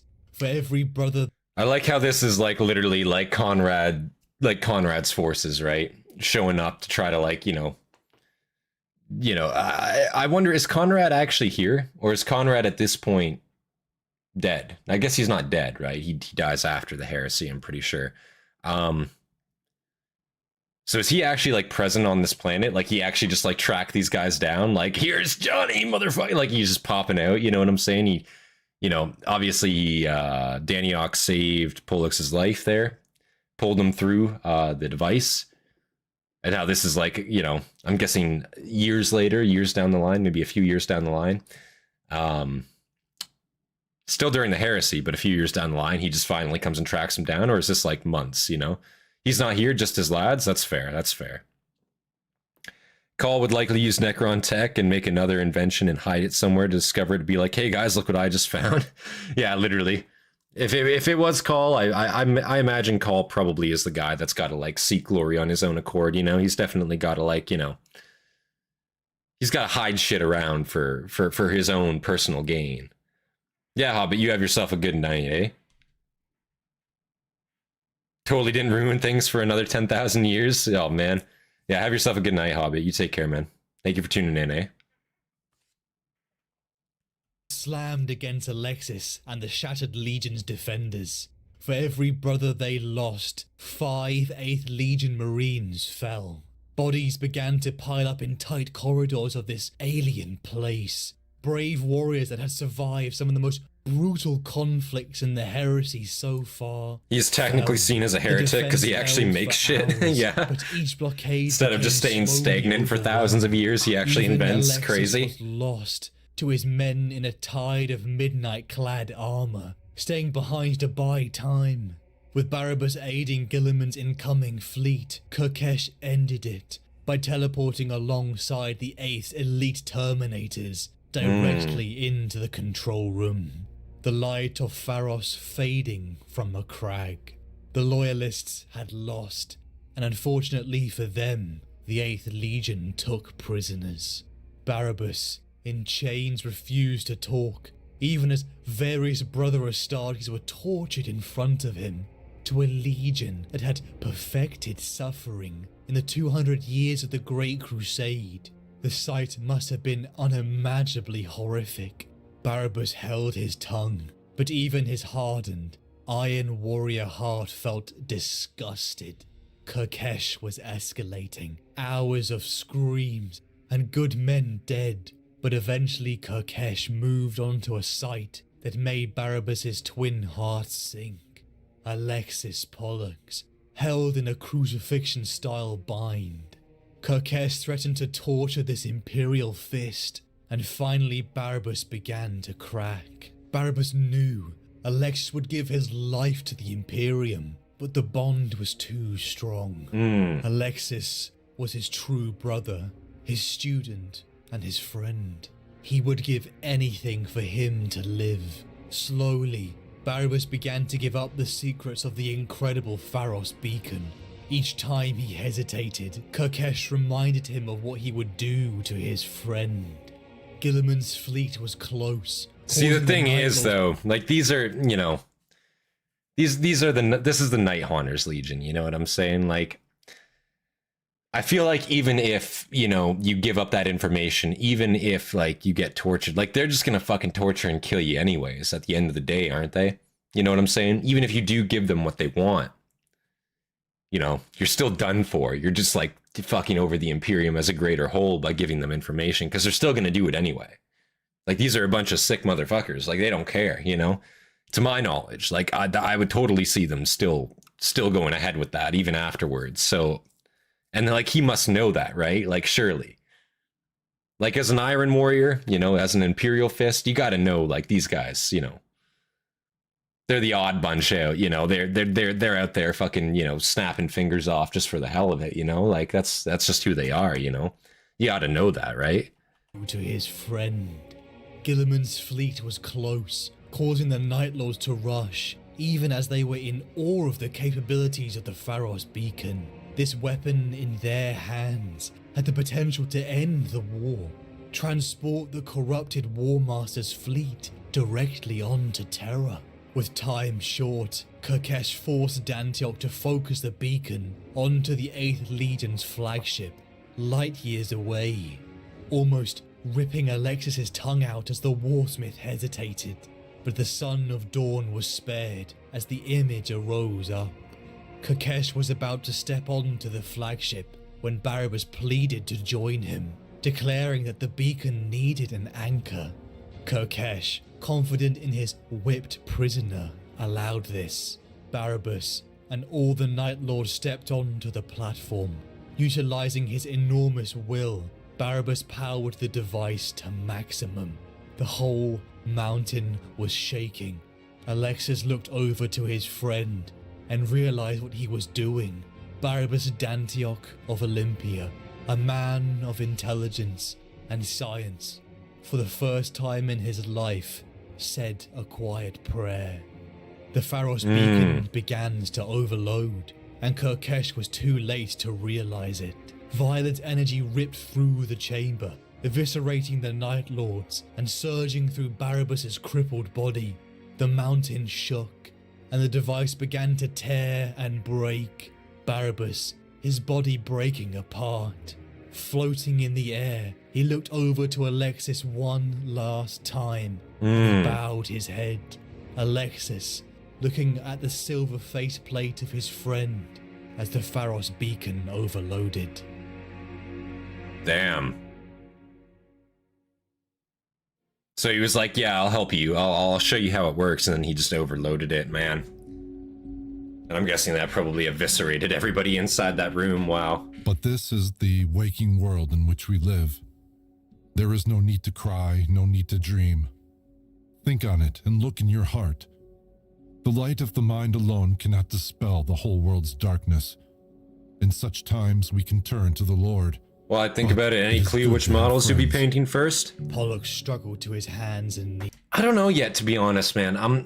I'm thinking I do want to go with the Space Marines first, but part of me wants to just go with the Tyranids first, to be honest with you. Just start painting some Nids right away. Just because there's less variation, not less variation. There's less hive fleets, I guess, for the Tyranids, unless you're making like your own custom one, obviously.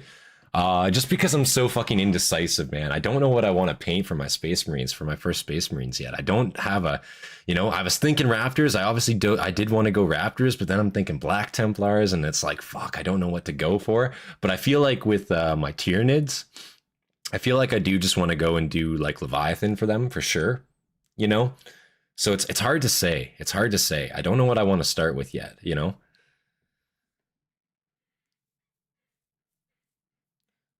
Warlord Titan, bro, I would listen. If somebody wants to go out there and sponsor me a Warlord Titan, bro, I'll put that shit together. Listen, I'll do it. But but your boy ain't got the coin for that just yet. You know what I'm saying? Listen, maybe eventually, But YouTube's got to give me a bit more of that. You know what I'm saying? First, before we get to that stage, So. But no, I would love to get dude. If I ever got my hands on a Warlord Titan, bro.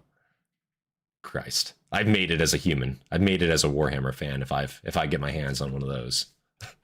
But it is good to have friends. Pollux struggled to his hands and knees. Paint a Titan as your first piece, bro. That would be like nuts on the table. That's what that would be.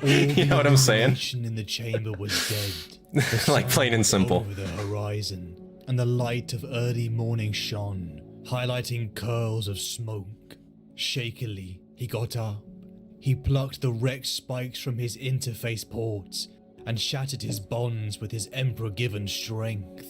He limped through the wreckage-strewn tuning floor Wrecked towards shroom. the still form of the warsmith, his friend. Brother Dantioch, He said. Barabbas. He cradled the warsmith in his arms. Oh, he's still and hope alive. bloomed Oh, in God. him. Dantioch lived for the moment. The Iron Warrior's mask lay on the floor, and so Pollux looked upon the face he had never seen. Dantioch was older than he expected.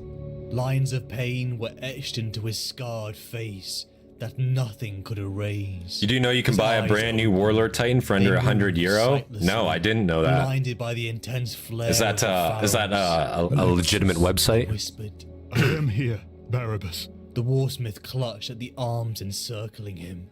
I never thought to call one such as you friend. He smiled. You are my friend, Barabbas, and my teacher. I am dying. You will live. Pollux said fiercely. Dantioch shook his head. Pollux wished he had water to give him. Anything. His croaking voice became Straight from insistent. Games Workshop? What the fuck? I saw. Listen, on Games Workshop's website, I see that Titan posted for like, what is it? Like 3,000 American? Which in Canada, that's like $4,500. You know what I'm saying? Like straight up, plus tax. So, man, €100? I don't know. That's hard to stomach. That's hard to stomach. I don't know. Made of macaroni? Yeah, yeah. Who said 40K? I don't know. What is it then? What is it? His croaking voice became insistent. Listen to me. I saw such things in the light. Pounds, not This euro. My war bad, is my only bad. The beginning. He swallowed, and his throat clicked painfully. The beginning of the end. Dantioch gasped and settled back. Legio Imperialis, smaller scale. That's fair. But I am glad, Alexis. That's fair. No, you got to get the big I am one. glad You know to what I'm have saying? known. You got to get the I am full-size glad to have model. known you. It is That's what it's all something about. You know what I'm saying? friendship Size is consisted bigger in is better. this Bigger is universe better. of terror and betrayal. As I'm sure we all know. Quiet now. You must save your strength. Dantioch's scarred mouth cracked into a smile. I have no strength left. I have done my duty, and I am no longer ashamed. His back arched in pain, and he gasped. All hail the Emperor of mankind, still beloved by all. May his dream be saved, even if we cannot. A long, rattling breath escaped him, and his face stilled. Dantioch's body went limp in Pollux's arms. Barabbas. Barabbas, brother. Oh, man. He bent his head and wept for his enemy. This is pretty his sad, friend. actually. Tenderly he crossed Because they actually did have a Dantioch's pretty good arms upon relationship, his all things chest, considered. as bereft of a champion of the legions who had fallen in service to the Imperium. The warriors of Ultramar would find Pollux there, hours later, his head still bowed in mourning. But first, to other matters. How is our friend Captain Pollux? They looked over at the Imperial Fist, sitting immobile by his friend. In the center of the chamber, someone had draped a blanket around his shoulders, but otherwise he remained as he had been, motionless with grief. Refusing food, water, or help. He has not moved since we came here, but sits in vigil. Well, that will not do. Pollux! Guilliman called. Raising his voice, Pollux looked up.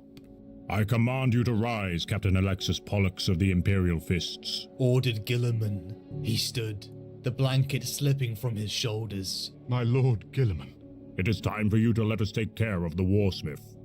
We shall commemorate his deeds this evening, as night falls, in a manner befitting a true hero of the Imperium. The Imperial Fist nodded dumbly.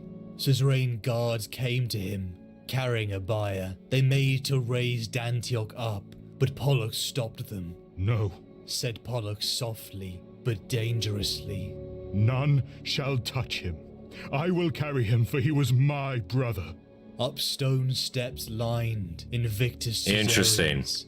They filed through the broken gates to the redoubt, thence to the wide platforms. This is pretty sad, because it just goes to show you just how, like, similar these Space Marines could be, just how, like, brotherly they could be with each other if they just gave each other a chance, you know, even amongst, like, traitor and, like, you know, loyalist, like, legions, you know what I'm saying? They have a lot of similarities, and if they just got the chance to actually, like, work together, like, I'm not going to say intimately, because that sounds fucking weird, but, like, if they got a chance to work together, like, on a personal basis, they actually probably would get along very, very well. And it just goes to show you that, like, you know, you can be from a different legion, but you can still have respect for one another, still gain ultimate respect and ultimate trust for one another, even if it's a traitor force in a sense, right? Because, again, not every traitor legion is comprised of all traitor Space Marines. A lot of them just got caught up in it, you know. How are they going to disobey orders from their Primarch? Thankfully, Dantioch, you know, he wasn't, you know, with the Legion when it went traitor. If he was, I'm sure he'd be a traitor as well, like straight up, you know. He wouldn't have gone against the words of his Primarch directly like that. In that case, I don't think. Or if he did, he would have been cut down. Plain and simple, you know what I'm saying? So it's just interesting to see. It's interesting to see that relationship actually get to that point, you know. Hard to feel the Warlord Titan as it's 3,500 points, so only can be used in 5K games. I would just have it to display mostly, to be honest with you, just as a nice piece. Could you imagine a Titan on this shelf right here? I'd have the camera like posted up and there's just a fucking Titan back there, bro. That'd be a great scene, you know? That's what it's about. I do want to play. I do want to try a game of 40k. To be fair, I just don't have anywhere to play it right now. I'm looking into that.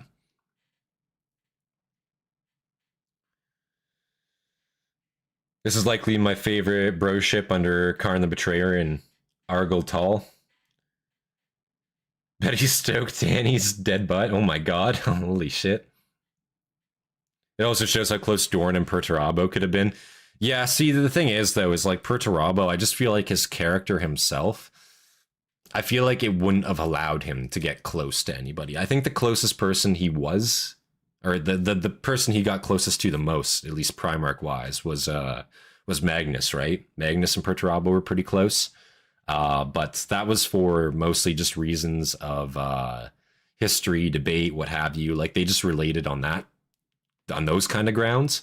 But Perturabo himself, he's not really somebody that, you know, he's not really somebody that's fun at parties, let's say, as I think his problem, you know, and not many people want to actually be friends with him because of the way that he is. And the fact that he can never take fault for anything either. I think that's also a big piece.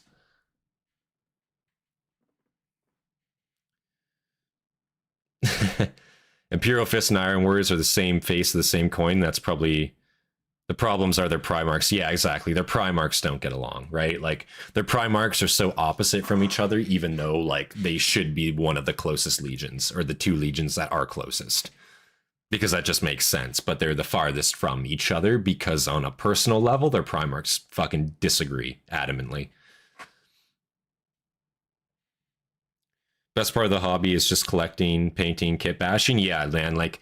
I think collecting to me is the best part for it, to be honest. Like the collection part of it, the display part of it, making like battle scenes and stuff like that. Again, I playing Warhammer, it's not really my main focus. I do still want to do it to try it out for sure.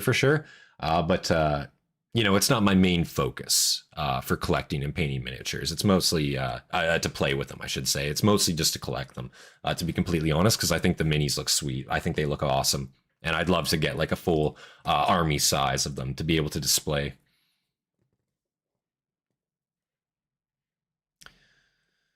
Stepdad wants to make terrain out of it to play around on. A Felled Titan. That would be pretty cool, actually. That would be a pretty sweet terrain, thinking about it. Yeah, you could totally do that. Have like a battle space around like a Felled Titan. That would be super, super cool. I'm not going to lie. Dorn didn't hate Perturabo. He was just jealous because Dorn got the jobs that were slightly more tailored to Dorn, i.e. defense building. I suppose so, but at the end of the day, he was salty too. And I think saltiness at the end of the day, that can wane a relationship. Being jealous, being salty, being jealous of the praise that others receive while you don't get much or any. Not getting any is obviously bad. It's obviously unfair. But let's not put past like the fact that you're willing to put your own men out there to die for even the smallest of gains, and you're willing to decry logic in terms of just any marginal gain you can get. Like, it's just, you know, it's one of those things. Corn wants to know if you have some extra blood to share. Oh, God. Through the broken gates to the redoubt, thence to the wide platform surmounting the top.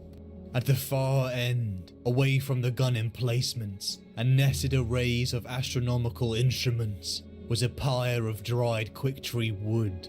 Atop it, but like this means like nothing to Guilliman. You know what I mean?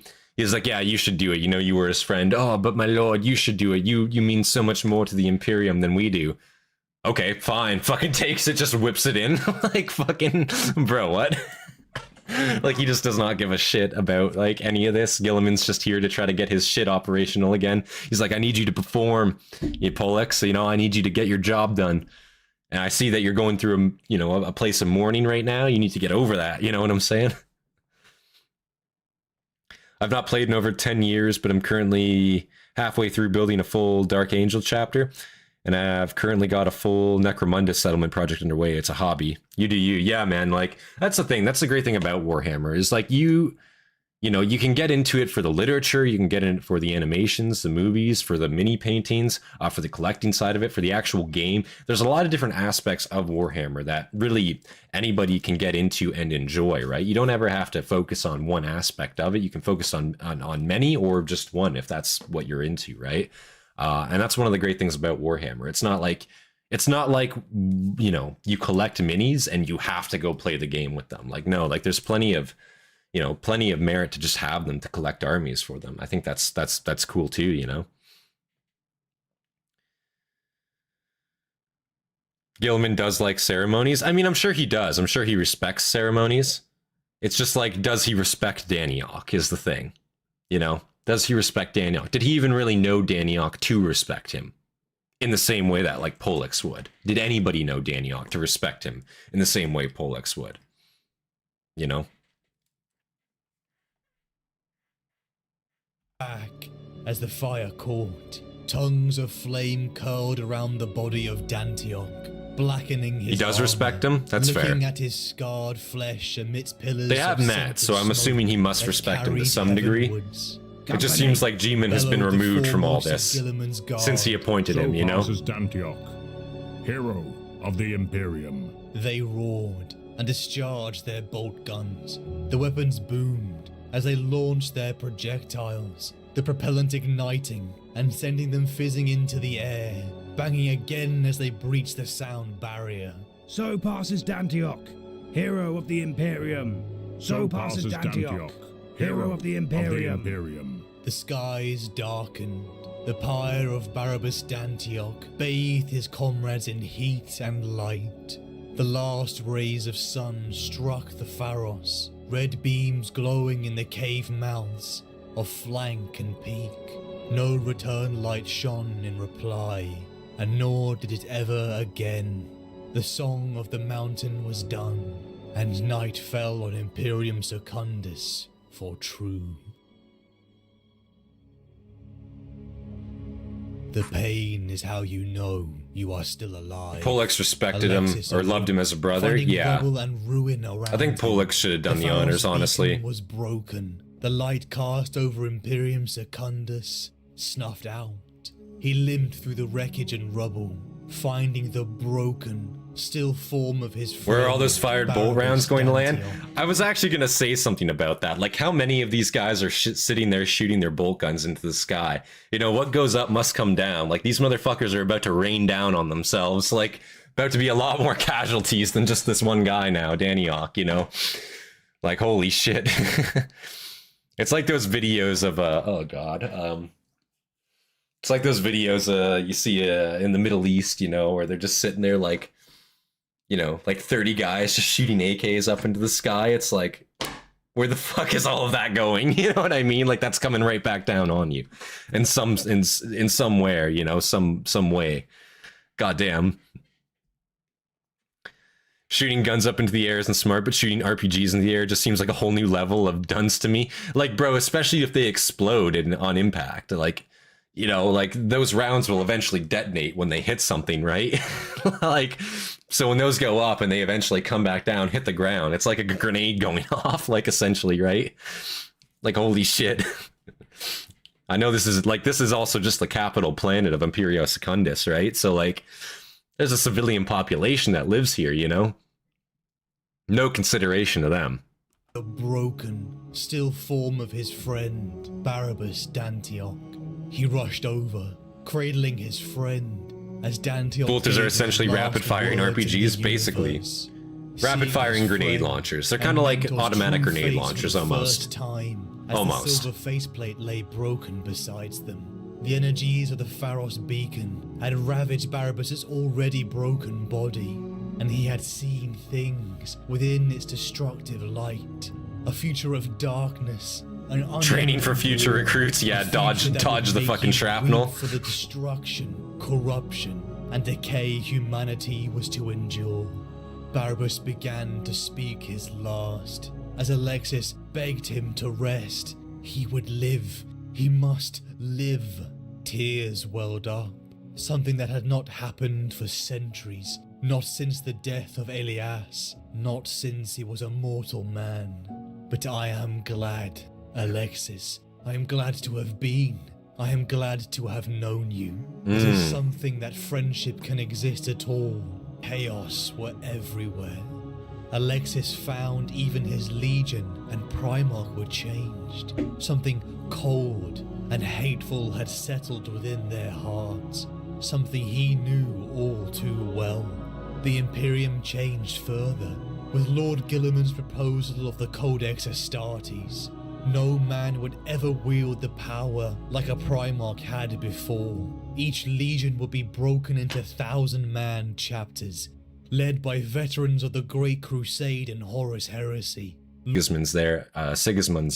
He's chapter master of the Black Templars, right? If that's not mistaken. I'm pretty sure. There's, you know, and it's good to see he actually got something like for everything that he did. Like, he was a major player in the heresy in a sense. Like, the work that he and Dantioch did, it could be directly attributed to the success of the loyalists here. So like, it's good to see that he actually got like a rank representative of what he actually put into the war, I will say.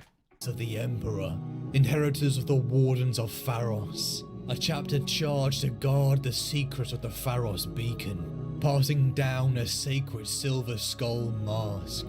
Barabbas Dantioch, becoming a figure of myth, a tale of a traitor. He's the High Marshal of the Black Templars, basically Even a chapter other master. I got you. Successors would bear the symbology of this age of myth.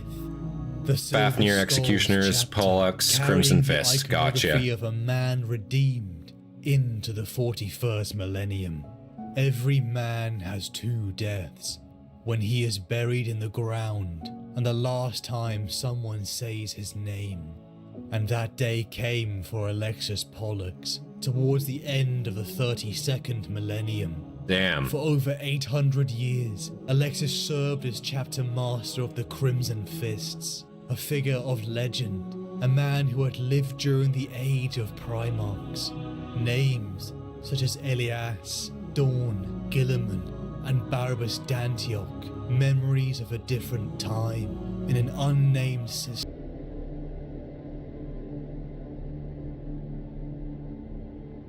We are future memories, when our flesh is dust and our dreams faded. We will be ghosts. Crimson Fist for the mascot before the Ultramarines? Oh, really? Made real only by the memories. Not even of others. Imperial Fists. What we take The with Crimson us Fists. into that realm of the dead, what we are remembered for, that will be the truth of our lives. I will not stop you from trying to follow us, He told her. but you will not be able to keep up. Not for long. While you can... But not increasing it either. All the same, as he and his Crimson Fists left the farming settlement, with their gaggle of refugees in tow, Cantor couldn't escape a feeling of deep foreboding. He had crossed a line. The woman would soon realize he had given her false hope. She and her children would tire quickly, and the Astartes would begin to pull ahead, until they disappeared from view altogether. Cortez was sure the woman would collapse soon. The children she carried were small, but even a small weight took its toll on a long, hard march. It was a pity. He found that he respected her a great deal.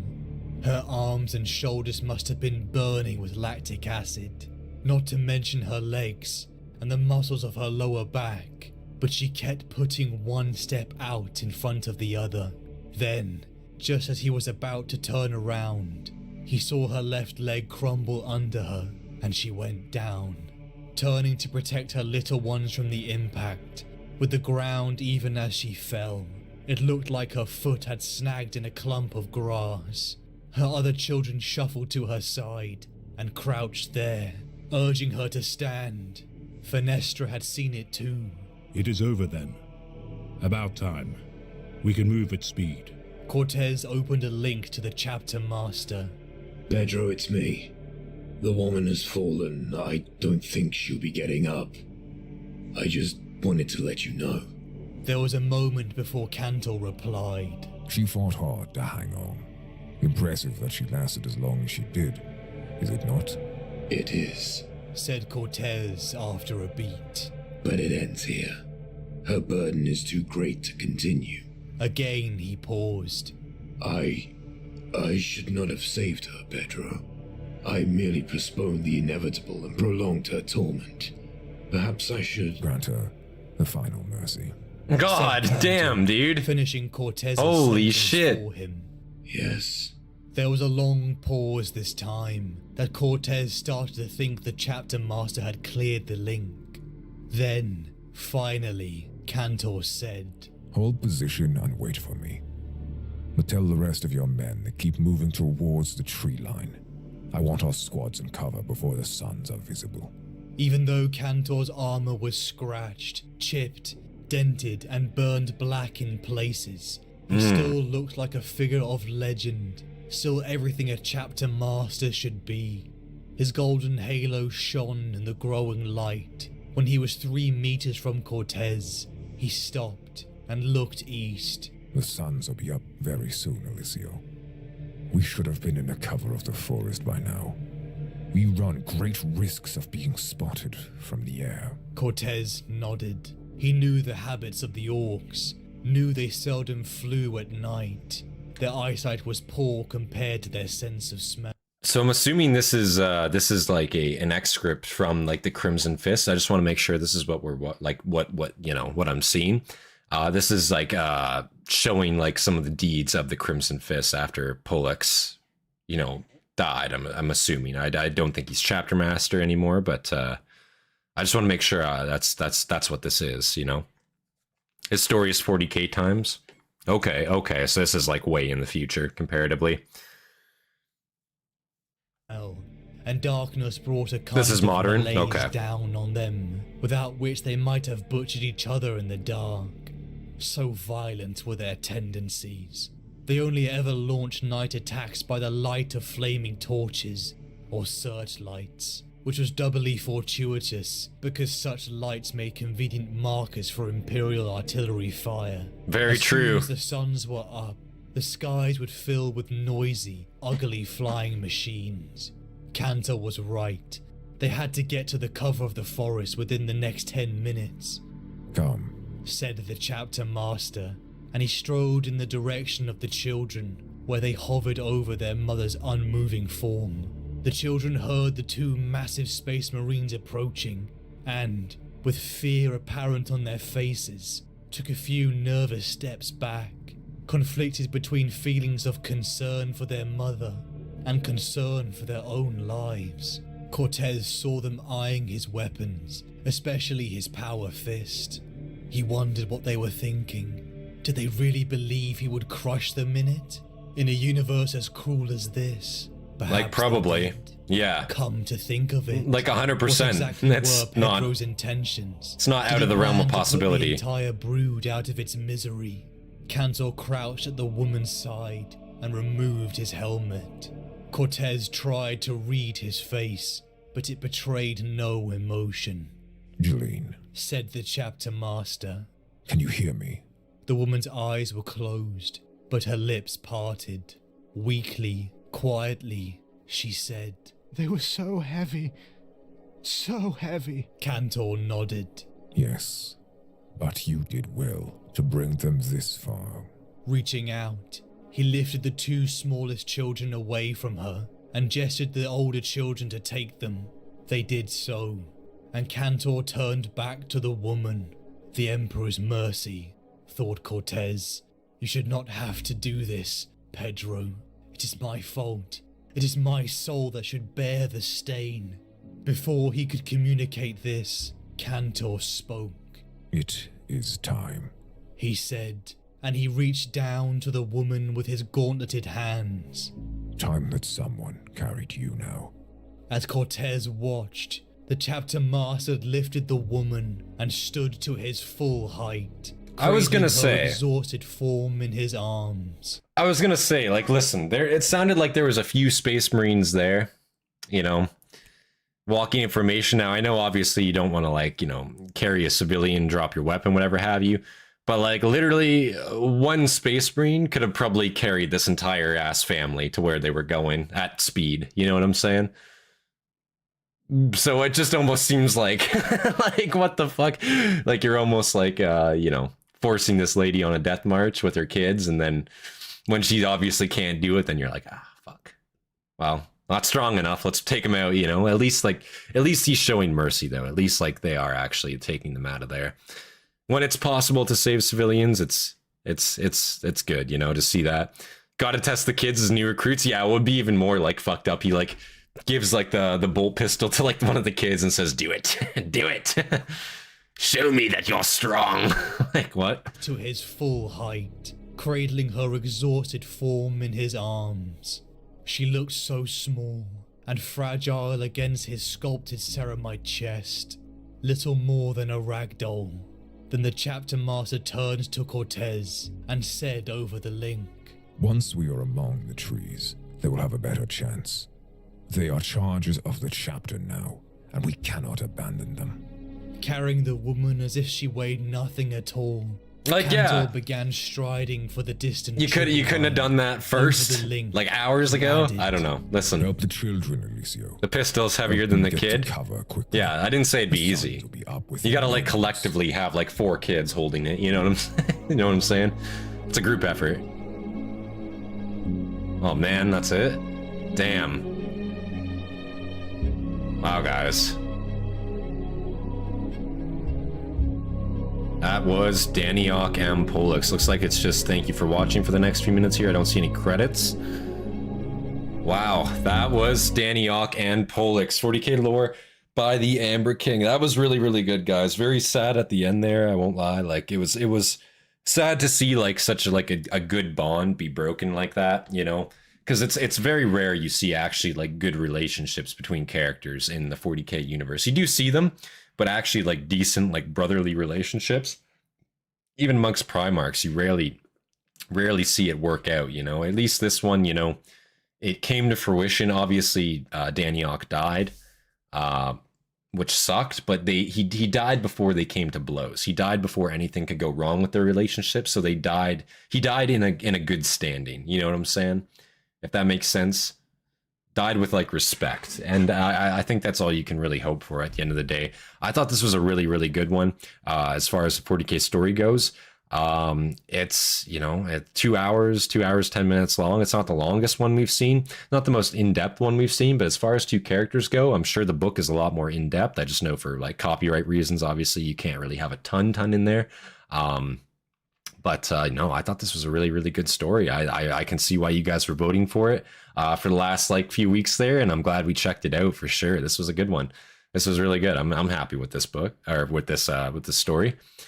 In this book, the Crimson Fists were pretty much almost wiped out, like 90%, so they were just running away to group up with other survivors in the middle of an orc war.